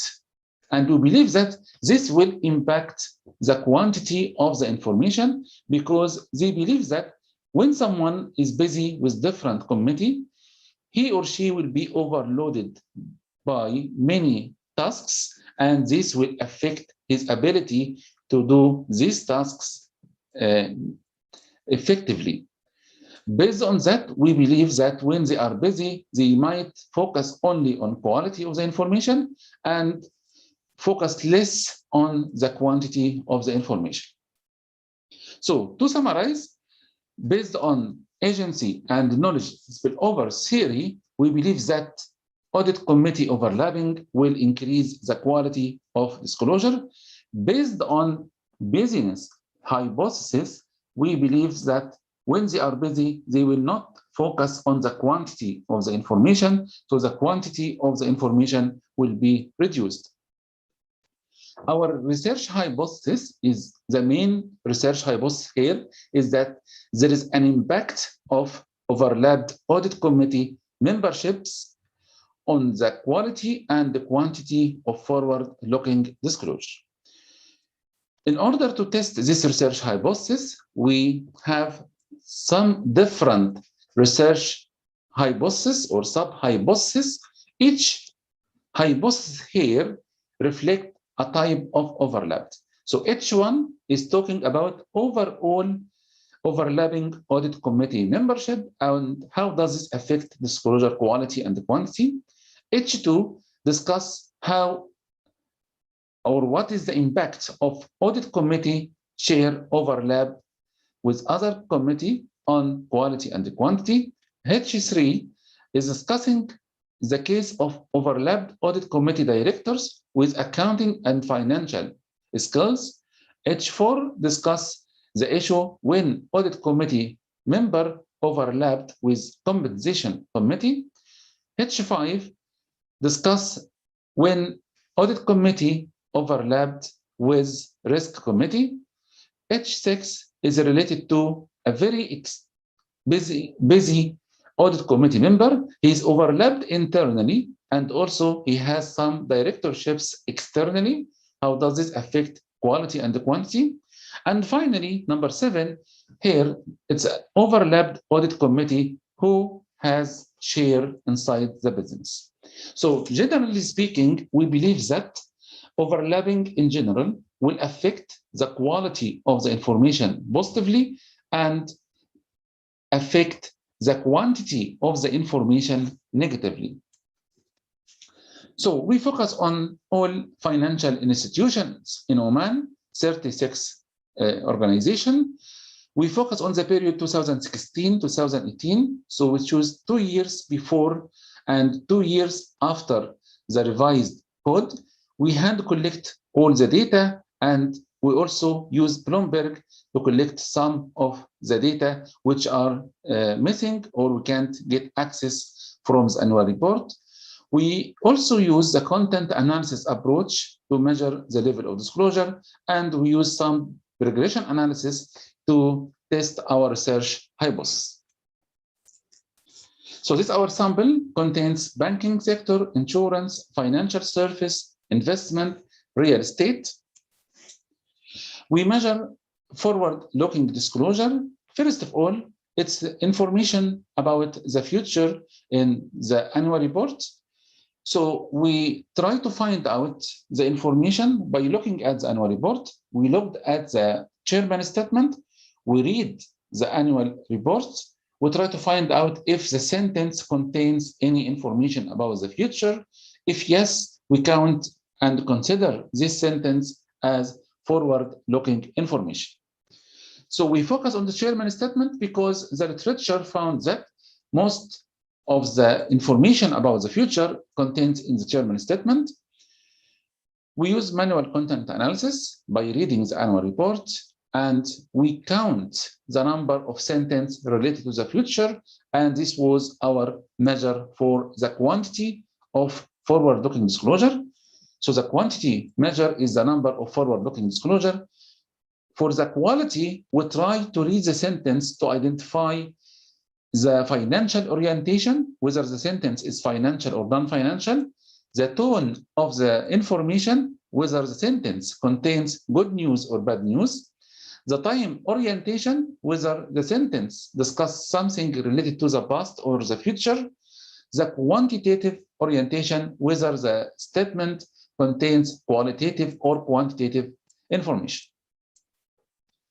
And this is an example which shows us when we look at the first sentence, for example, with an expected decline in government revenues and reduced governmental spending, the banking sector may need to contend with challenges in the short to medium term. This sentence contains financial information because it's about revenues. It contains bad news because it discusses a decline in revenues.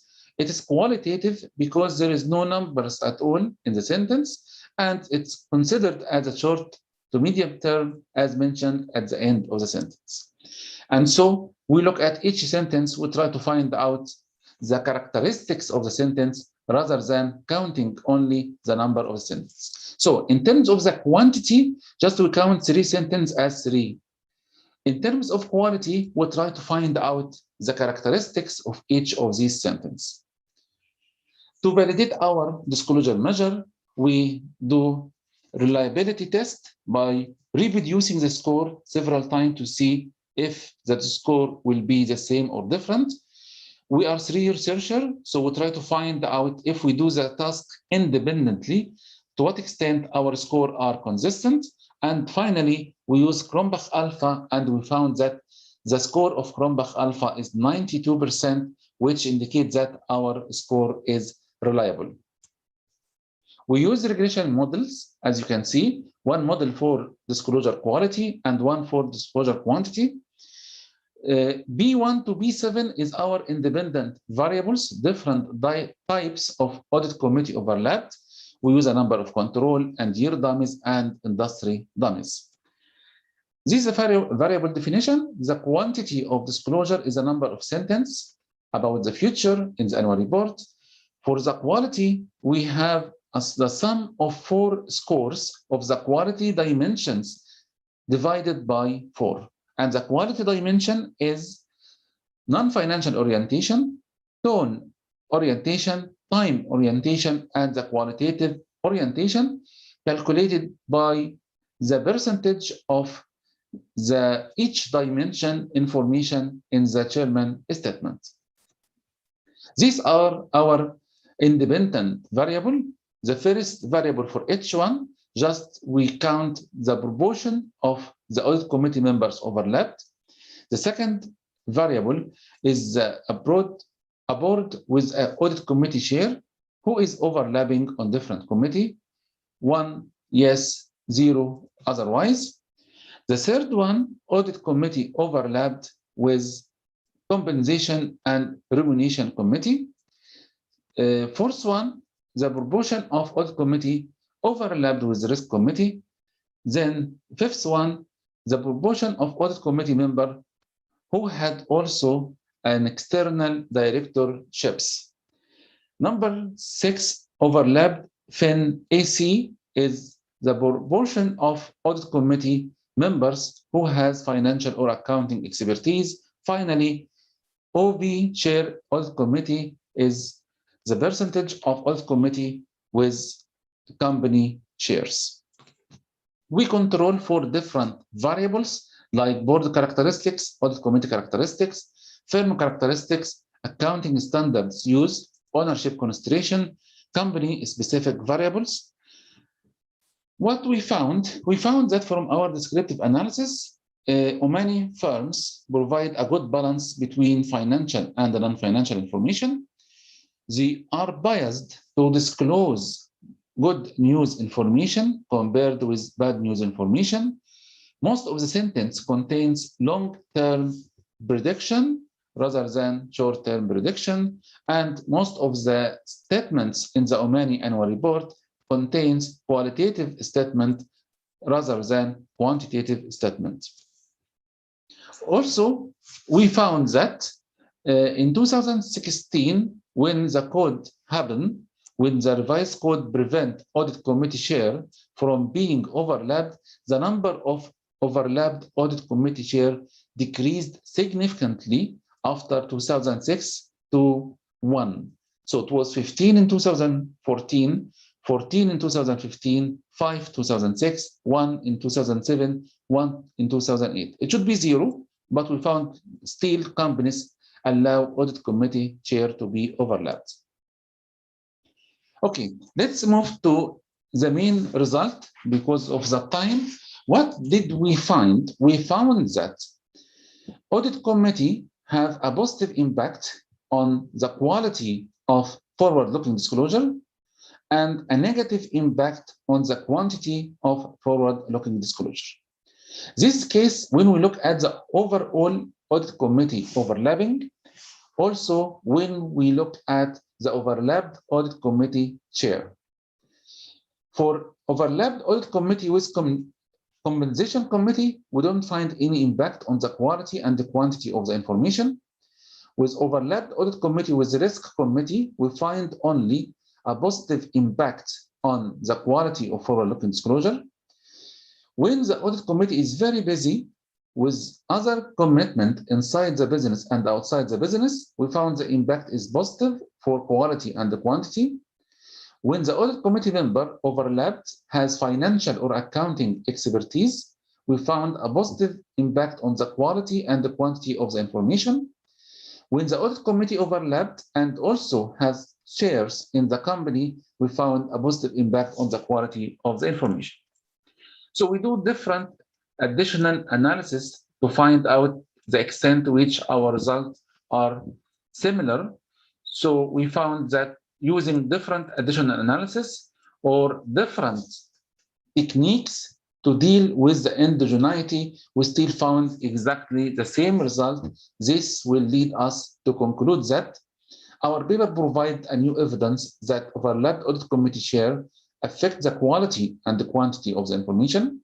We find that overlapped audit committee members with financial expertise and with multiple directorships positively affect the quality and the quantity of the information.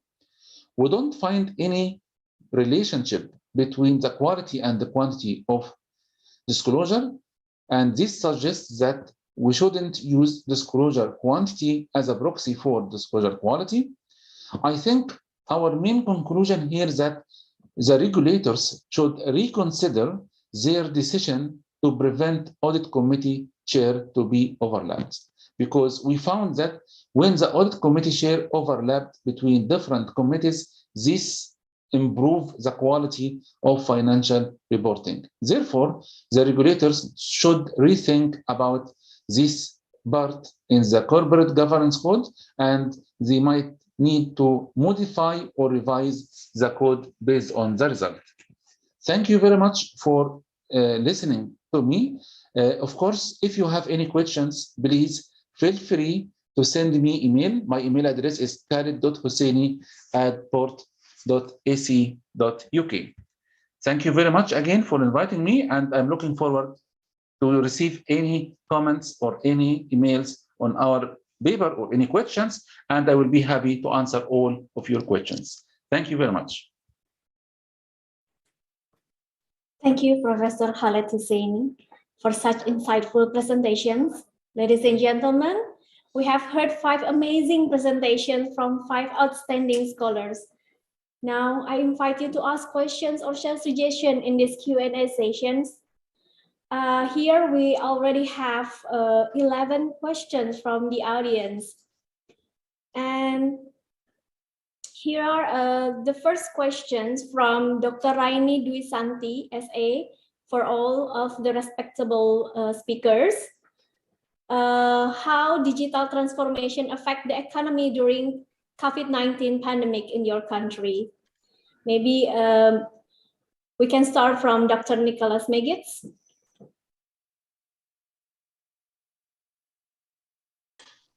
As I mentioned in my presentation, it's had a double effect. For some, it was a positive, for some, it was negative. And listening to other presentation and Malaysia, it looks like the same way it's happening. There is a company who disappeared, and there is a new startup who appeared on the market. It's mean for a long run, and if we look on GDP in the general, we see the decrease. We see the decrease in economic development. However, if we look case by case, we definitely see the positive effects for those small startups, and especially because we're talking today about digitalization, the most likely small and medium-sized company are borning as we speak. And this, what I believe, is the most positive effect of the COVID on the economy. This is my view. Okay, thank you, Dr. Nicholas Megitz. Okay, now I give the opportunity to Professor Dr. Farida Haji Hassan to answer the questions. Okay, I think in my country, it was very well planned, and also we have a lot of meetings amongst the cabinet members, as well as a lot of interaction between the business groups. And on top of that, the interesting part is that the public also takes the initiative to take care within the community, and not only to help those who are really in the, we call it over here, or we term it over here, the B40. B stands bawah, so the group of B40, M40 and T20. T20 would be the most, I would say, wealthy group, and then we have the middle group and the B40. So what happened is that the community themselves help this group to make sure that food are on the table, and food are being prepared within the neighbors. And the interesting part, I myself also took part in helping those who really need it. I was just talking to Sani just now about our farm, and what we do is that the fruits from the farm, we just give it to this B40 group to start off their business. And definitely true what Dr. Hetty and Prof. Jamalia was mentioning, everything is online, there's no interaction at all, and we just kind of loan it to them, and if they make money, then only they pay, and they get margins out of it. So as far as the SMEs are concerned, we help the small communities, but the MNCs, I would say, they are well prepared. I mean, they have new ways of doing it. Technology is very fast, and I guess they are well taken care of because they have the global market also to help them. Thank you. Thank you, Professor Dr. Farida Haji Hassan. Please, Dr. Hati Hasana, SIMH, you can answer the questions. Okay, thank you, Dr. Nungki. One of the impact of the COVID-19 pandemic has an impact on people's economic activity, because with restriction in carrying out daily activities, various economic activities of the community are hampered and ultimately have an impact on the economic and people's welfare.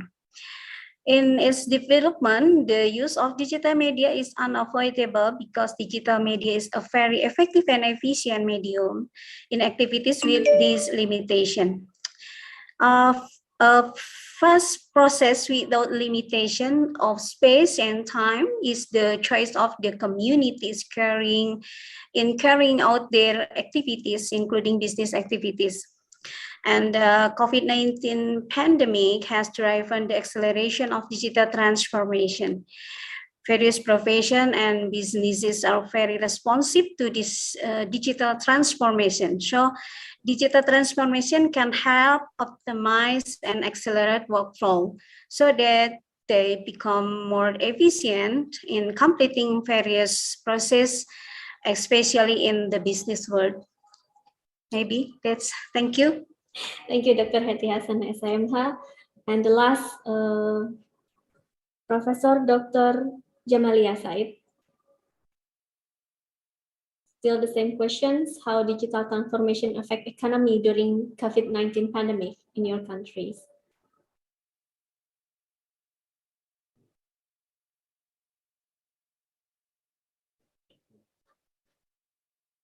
I think there's technical problems. Maybe there's technical problems. So let's move to the second questions. It is for Dr. Hati Hasanah, SIMH. Actually, there's 3 questions. We start from the first one, Dr. Musa Darwin Pane, SIMH from UNIKOM. And he asked how the condition of law in Indonesia is good or poor. Maybe you can relate it to the pandemic era. So it is related to the questions of Febili Tawulansari, which is asked quite the same questions. How is law enforcement related to digital transformation activities during COVID-19 pandemic? Okay, the time is yours, Dr. Hati Hasanah, SIMH. Okay, thank you. Maybe in some areas the legal provision are complete, but sometimes law enforcement doesn't reflect legal certainty, or even some parties feel that they do not get justice. And talking about Indonesian law is very broad, but of course this is not be separated from the legal system, which includes substantial elements, structural element, and legal character. That is as stated by Lawrence Friedman.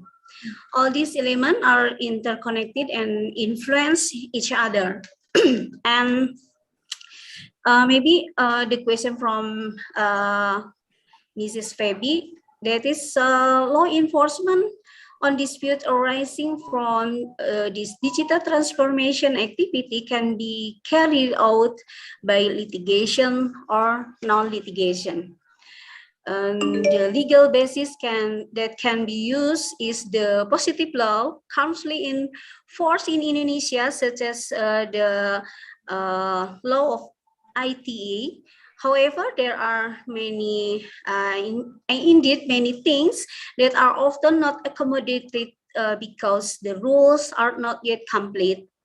So law enforcers are obligated to explore the values that live in society through legal discovery.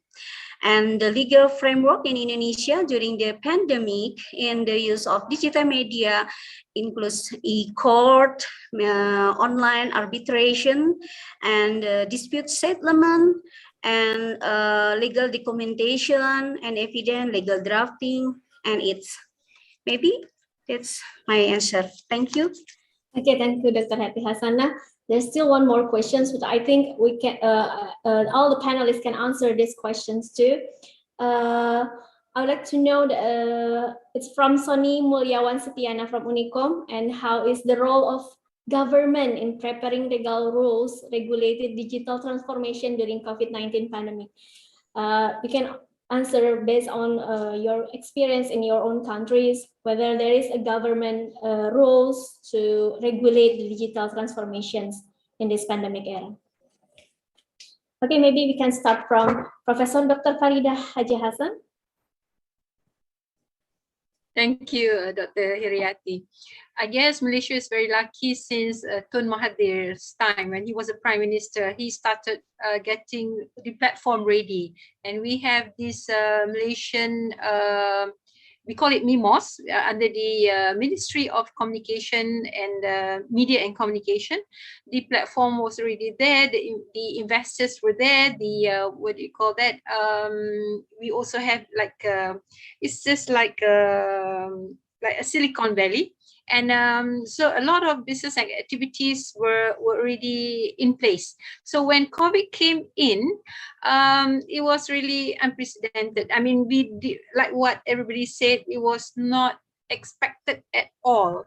But everybody, like what Prof. Jamalia's data had just now, everybody had their handphones ready. So it is much easier to be connected.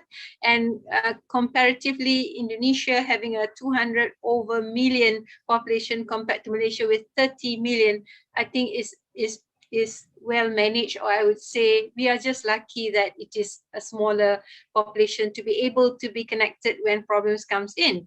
And coming back to the economy just now, in Malaysia, you know, we even have people who own up, you know, when they really have problem with the business and also in terms of income, they would put a white flag at their business store or in fact at their home for others to come in and chip in without even, you know, connecting or knowing each other. So we take care of our neighbors. So I feel that was really wonderful. It was a time to be tested, but of course, definitely there are more to do, you know, in future, because in one of my slides, I did mention that we have to be prepared for another pandemic. We do not know what, you know, it can, things that can't be seen, you know, like this virus, and you know, suddenly somebody next to you just drop dead, and we don't want that anymore. We try to curb it. So with the SOP, I think, yes, we just adhere to the rules and regulations.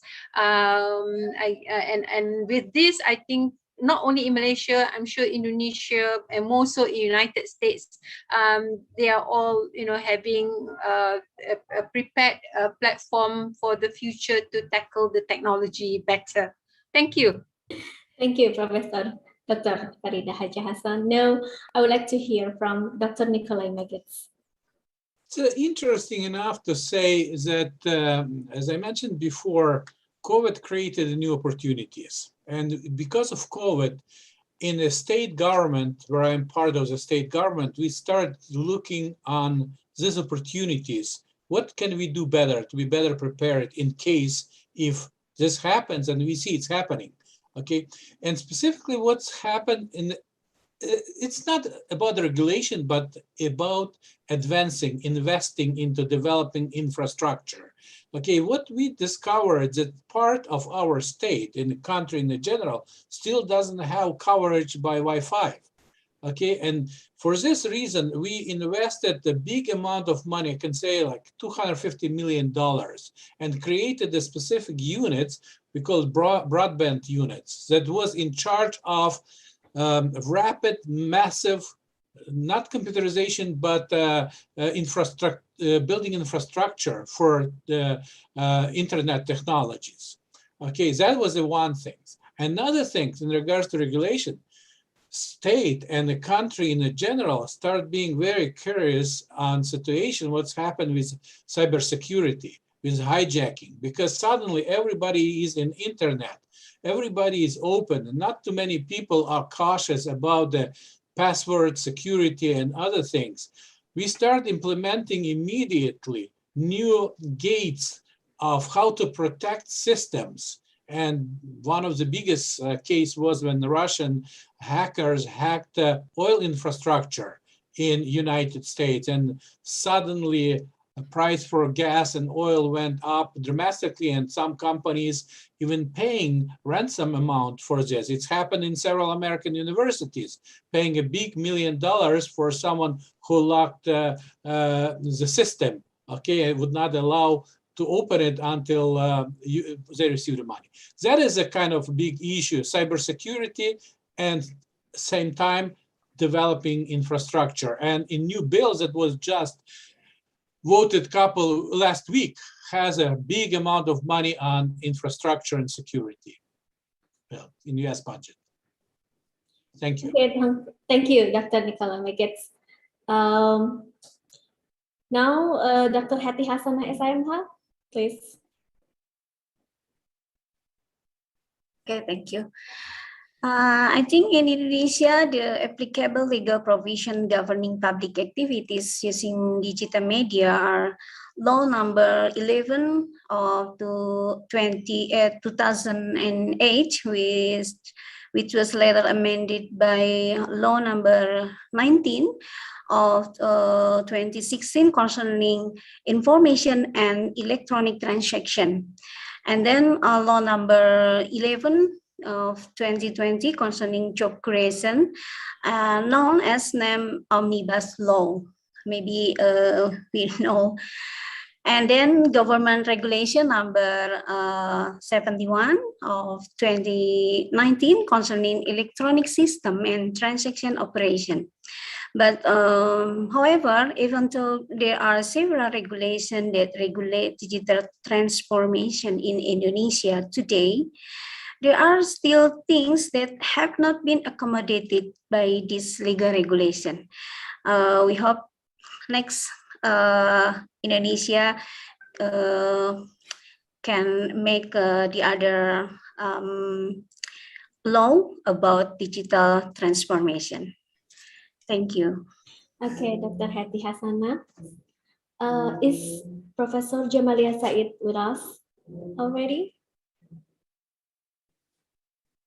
Well, I think that already answers the question from Dr. Sony Mulyawan Setiana.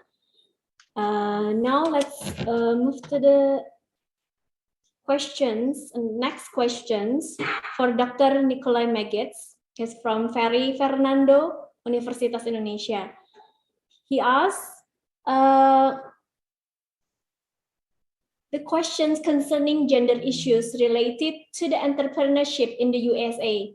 Usually, women entrepreneurship is characterized by structural constraints, such as family responsibility and relatively lack of relevant resources, such as capital, social capital.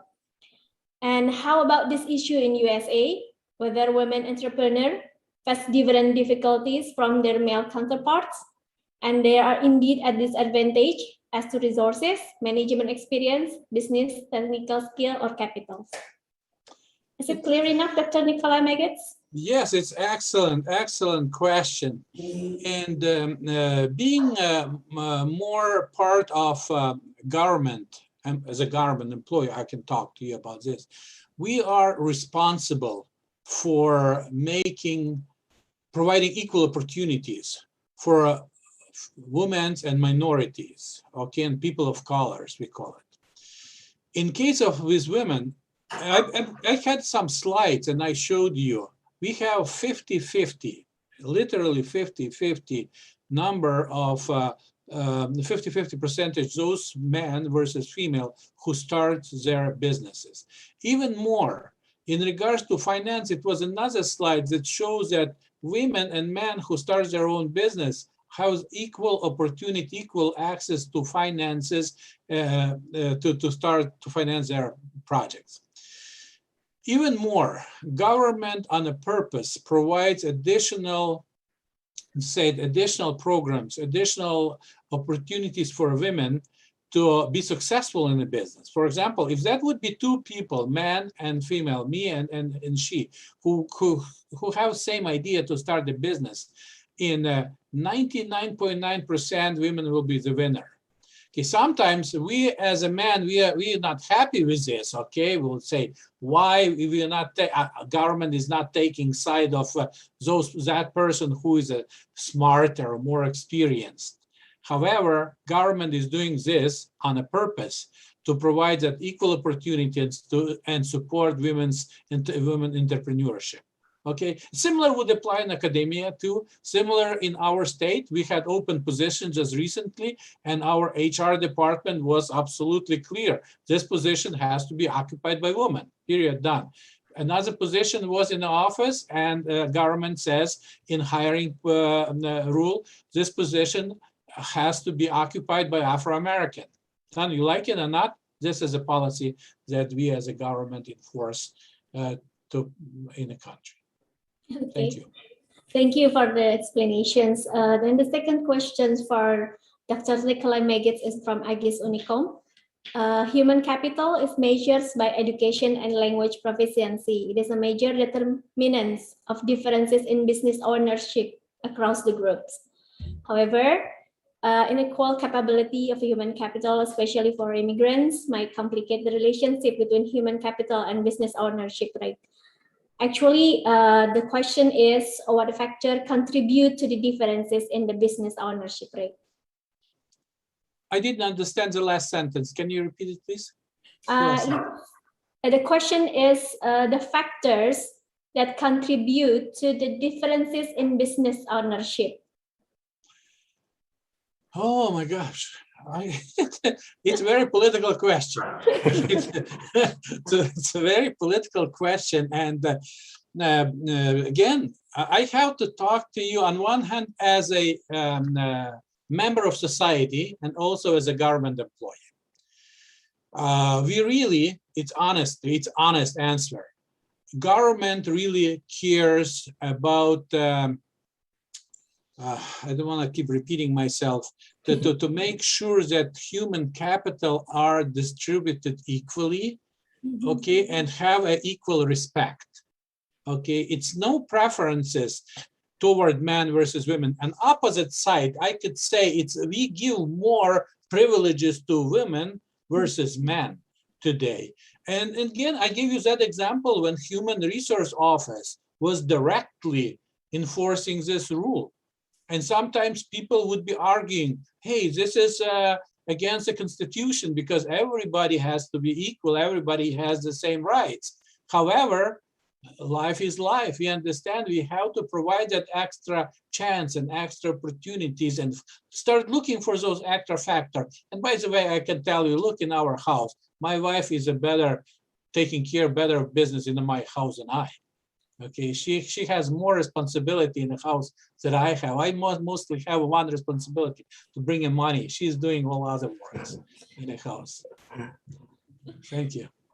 Thank you, Dr. Megits, for the clear explanations. Now let's move to the next question for Professor Dr. Farida Haji Hassan. It's from Meli Maulin, UNIKOM.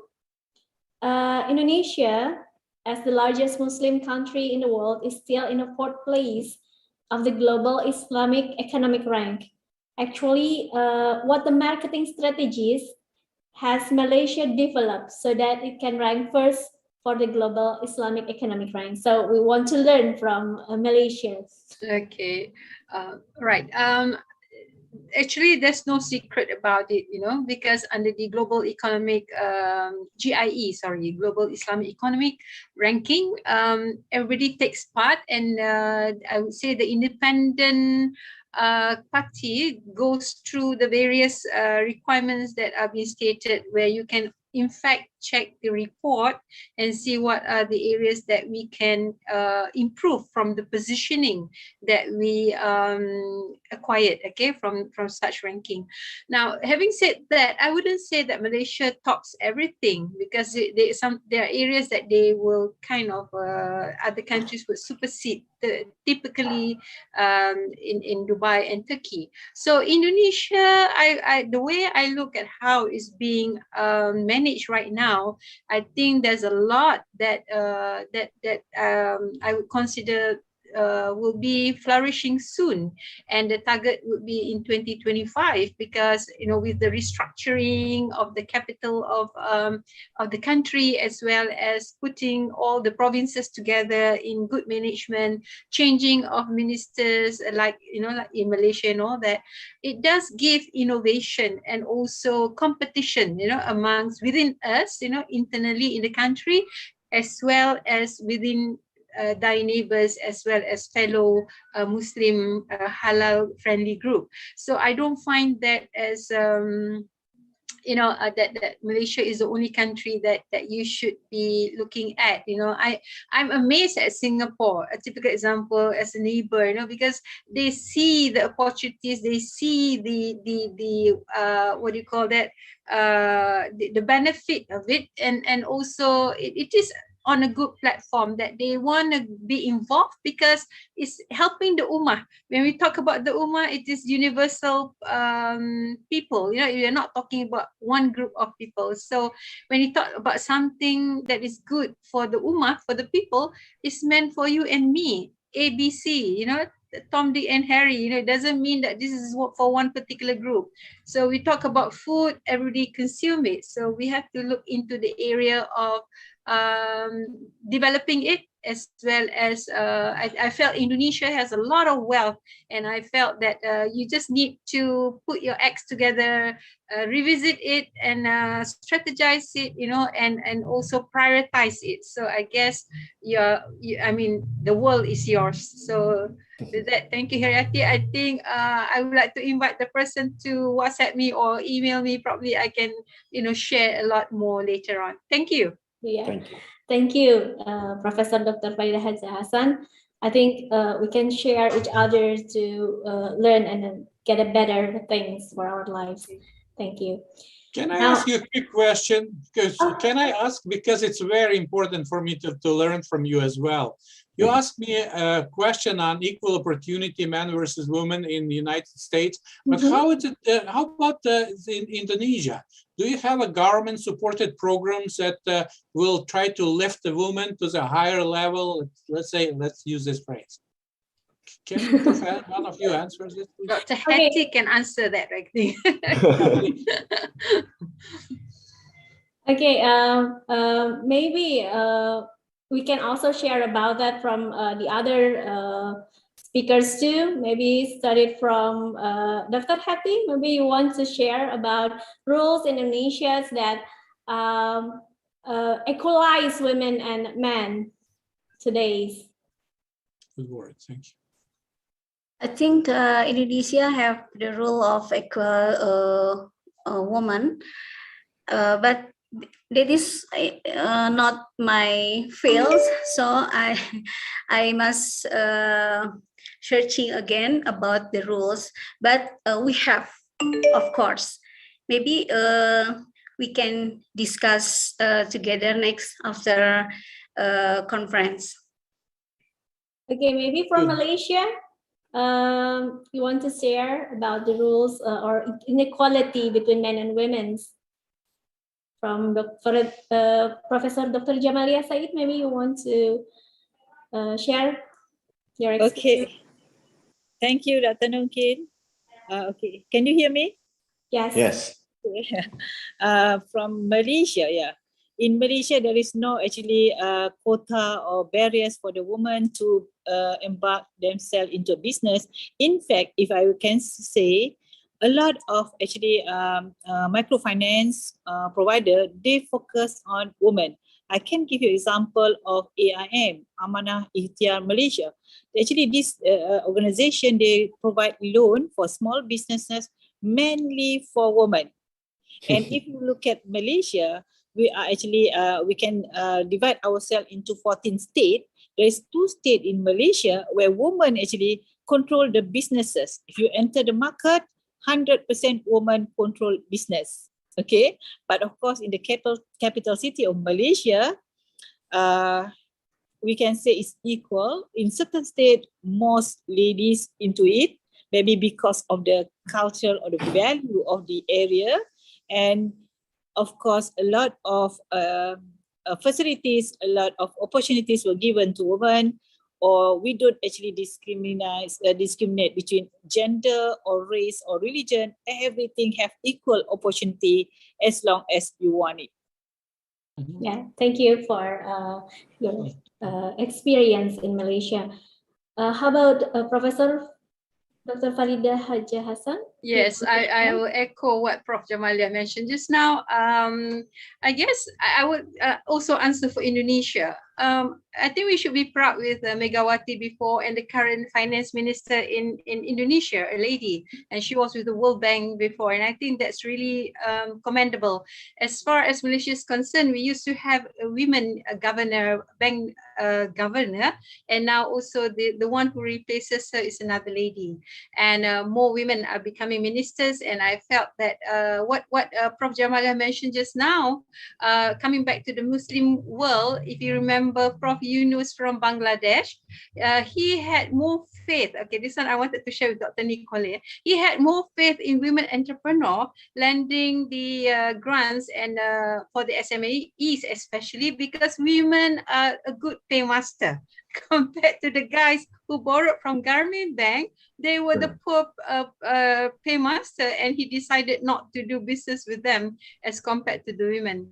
So and one good thing about in Malaysia, because in terms of career, we are equal, in a sense that women are equally given the chances to work. Even the men, the husbands, who allow the women, to have their own income, and they are the what do you call that, salary earners. And the interesting part, because of that support, there are many women right now. I mean, they can also become the breadwinner with the support of the husband, and they sometimes even earn more than the husbands. And I think with that kind of understanding, it doesn't matter, who really contributes to the economy, as long as the women in the Muslim world understand where their position is, so that due respect to the men in the house, and other than that, I think the family structure will be strong and the economy will still be vibrant. So the important thing is that both genders, husband and wife, must make sure that food is on the table for the family to enjoy, and also have a fulfilling life and together till the end of time. Yeah. Thank you. Thank you very much, and my apology for interrupting this question, but it was important. I'm happy to hear this. Thank you. Yeah, thank you, Dr. Nicola Megits. I think it's kind of sharing for us. I also think that Indonesia also have an equal between women and men. We have the same rank and the same level of job, women and men. There's not differentiations in salary, for example, and opportunities. So I think it's quite equal in our countries too. Sorry to interrupt, but if I may share the perspective, sometimes women here has more opportunities. Like, if I see the advertisement in particular advertisement saying that we need cashier, it's women only sometimes. So sometimes men that doesn't have really a good opportunity to be a cashier, for example. So actually, the same you can say about your dean as well. Your dean is female. It's the same in my school. We have my dean is a woman as well, Afro-American. So sometimes the gas station, the person in the working in the gas station is also women. Also is preferred actually. Yeah, okay. Agree. And we have also many universities right now in Malaysia with the lady vice chancellors coming up, and I think Prof. Jamalia and I are very happy to see the change of guards, and let's see whether they can prove that they can manage it well, and also, but definitely we love to have the men together with us. It wouldn't work, without them. So a balance, striking a balance is so important in our livelihood. Thank you. Thank you for all for the sharing. Now let's move to the next questions. We still have two questions here for Professor Dr. Jamalia Said.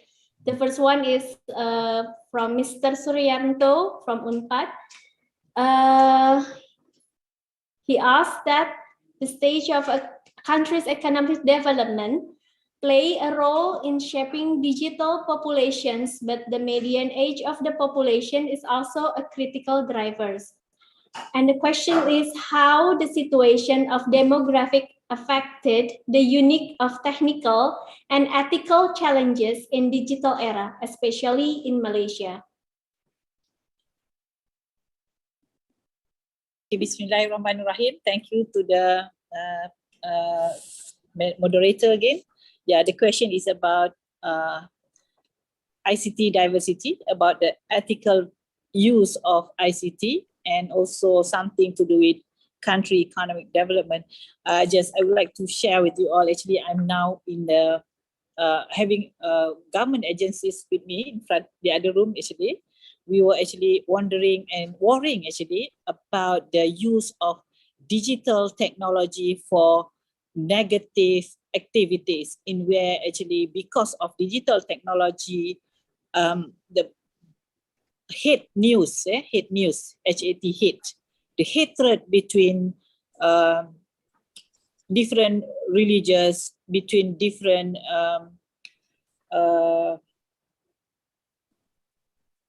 political parties is being used, and this will actually hinder the development of our country. So if you ask me the question how the ICT actually, of course ICT is bring goods to the country, failure to adopt to the ICT development, you will be left behind. But if you are not able or you fail to mitigate issues of misuse of ICT development or digital technology, you are going to be trapped in another problem. Okay, so our aim is to have ICT to develop to the country economically, politically, socially, but misuse of ICT is actually quite rampant now. You read Facebook, you read Twitter, people spread rumors, bad news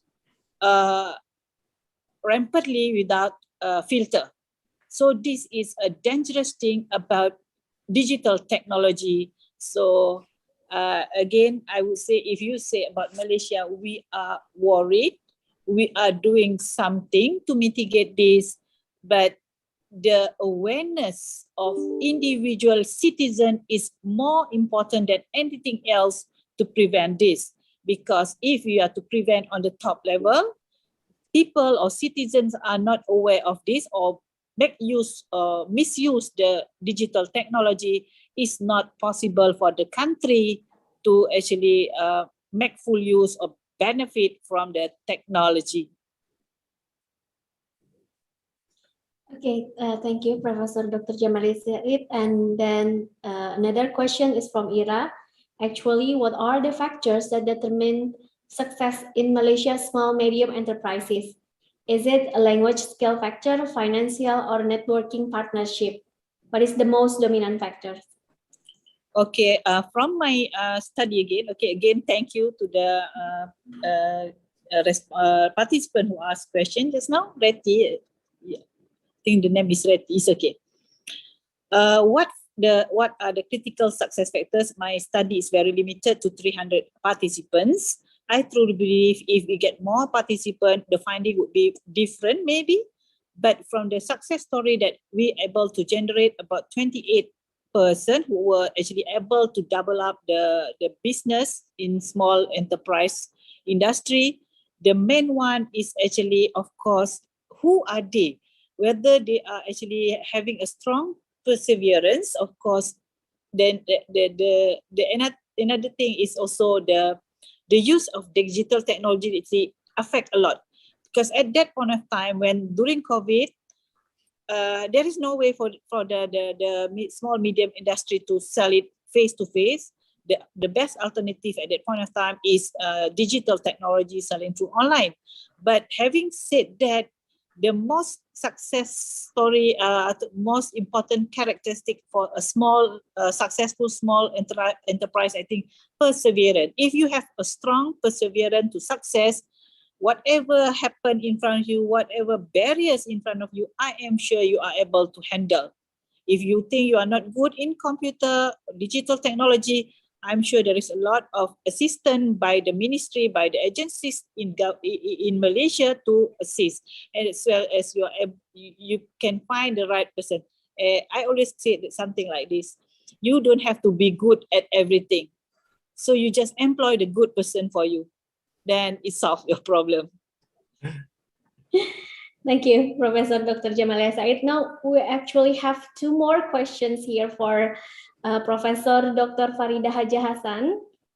It's from Mima Halimatus Saidia, Magister Manajemen UNIKOM. She's really interested with your topic, and on the chart you show that in 2027 predictions that the halal food industry is higher in Asia than in the Middle East and Africa. Why would that happen? Whereas in the Middle East has a Muslim population that is closely linked to the halal food. Thank you. Thank you, Riyati. The reason is simple. Southeast Asia, we have about 600 million population altogether, but in Middle East is the Middle East itself, like in Saudi, the population is about the same size as in Malaysia. However, that is in terms of volume, yeah. So if we talk about purchasing power, dollars and cents, it differs. So what I mentioned in my slide was mostly on the market size. So there are more Muslims in this part of the region than in the Middle East in terms of the population. So I think there shouldn't be any problem on that in terms of marketing. We are very lucky because we support each other and we can distribute it easily. And there's a lot of movement. Now coming back to Middle East, okay, you'll be surprised to know that the mindset is in terms of importing the food is not similar to Southeast Asia. I was there in Ramadan in Saudi in a place called Al-Koba and Damam. A lot of their products are imported from Europe, and they don't mind paying the high price, you know. And I was wondering whether do they produce anything for their own people. The answer is no. So so if you want to I would say, if you want to focus on the dollars and cents, this is a market that you should explore in terms of quality product, high-end, as well as branded names. Yeah, but in terms of products that is, I would say, acceptable to majority, then Southeast Asia would be a different focus for producing mass marketing. So in Middle East, it is more of target marketing. So that's where the difference are. However, having said that, the bottom line that I explained in the slide is that healthy food, nutritious food must come into play. I love the food in Indonesia. I'm sure Prof. Jamalia would enjoy the same with me. She mentioned about pecel or something like that. To me, that is really a very healthy food with tempeh and, you know, all the soya mix inside there and vegetables. That's really good. So to me, even tempeh is exported from Indonesia to Japan, and I think that is commendable. So keep on doing, you know, simple food, but yet very high quality and nutrition for the masses, because we need that to survive and to also cater for the well-being of the surroundings and also environment. Thank you. And the last questions here is from Imam Siddiq Nusanas, STIA, Dr. Keith Mutakin. Digital transformation is going spread to every sector. In banking, digital transformation, and then it become reduce the employee. And then the question is, what should the employee do in order not to be reduced? Okay, please. Is that question for me? Yes. Or for everyone? Okay. I guess we don't have any choice but to embrace technology. And if you don't want to be reduced, you don't want to be, what do you call that, fired from the job, go into entrepreneurship, because entrepreneurship offers a lot of opportunities, contact Dr. Nicole how they can explore into various opportunities of creativity. In fact, I was with the banker recently, and she was telling me this particular COVID actually produces more millionaires, especially among the millennials, because their character are totally different from the baby boomers like me. They are very daring. They are willing to try anything new, and they are online. They are very, what do you call that, techno savvy, and you'll be surprised to see them, bringing cash to the banks and depositing it, because of they would embark into any business that can really can be considered rewarding. So once upon a time, fashion was the in thing before COVID. They're selling all this kerudung and also clothing online. But because of the COVID, the food sector becomes very prominent in terms of offerings, because there's a lot of fusion food. And one good thing about this millennial, they're willing to pay for the fusion food.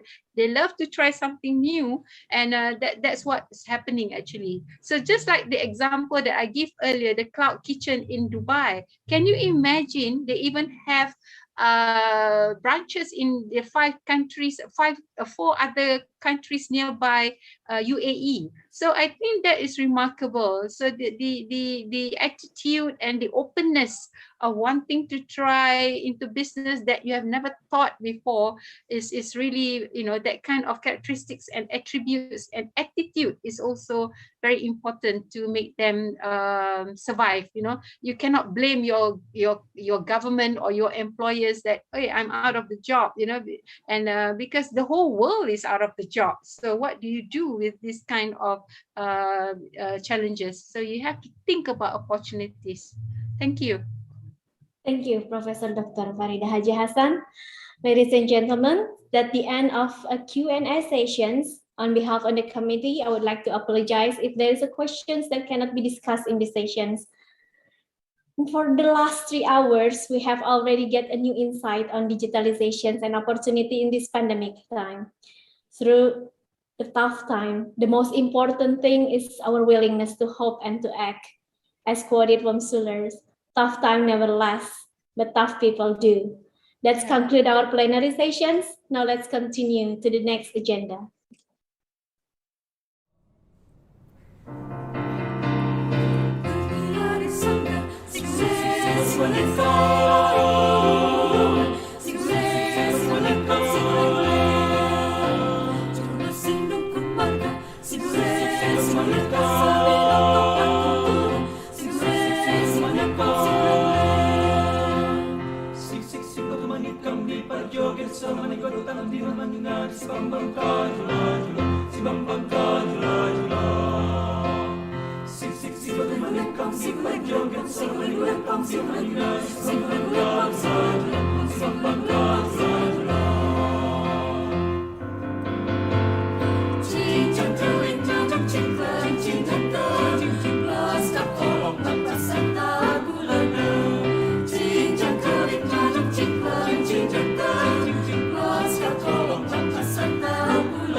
Away.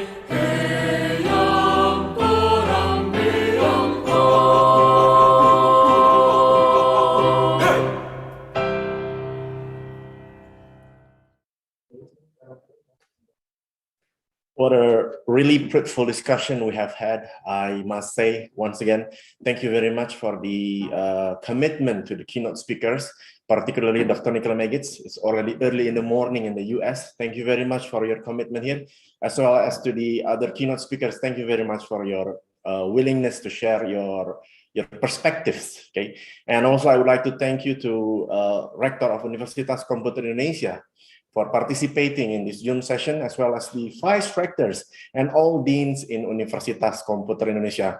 It is actually unfortunate to end these sessions, but due to limited time, we have to end the sessions. But at the same time, I'd like to inform you also that we will have the panel sessions at 1300 later this afternoon. And I believe that the committee has already shared you all the things required for the panel sessions, the link, as well as you will be chaired by one person in every room. I think it is hard to say goodbye, but this is the end of our sessions today. Thank you, and we really hope to see you soon, near in the future, in the next conference, of course, without any pandemic. Okay, that wraps things up for today. I'm Tatan Tawami and my colleague, Nungki Heriati, signing off from today's conference, and we hope to see you again in ICOBEST 2022 next year. Good afternoon and have a really nice day. Thank you for coming.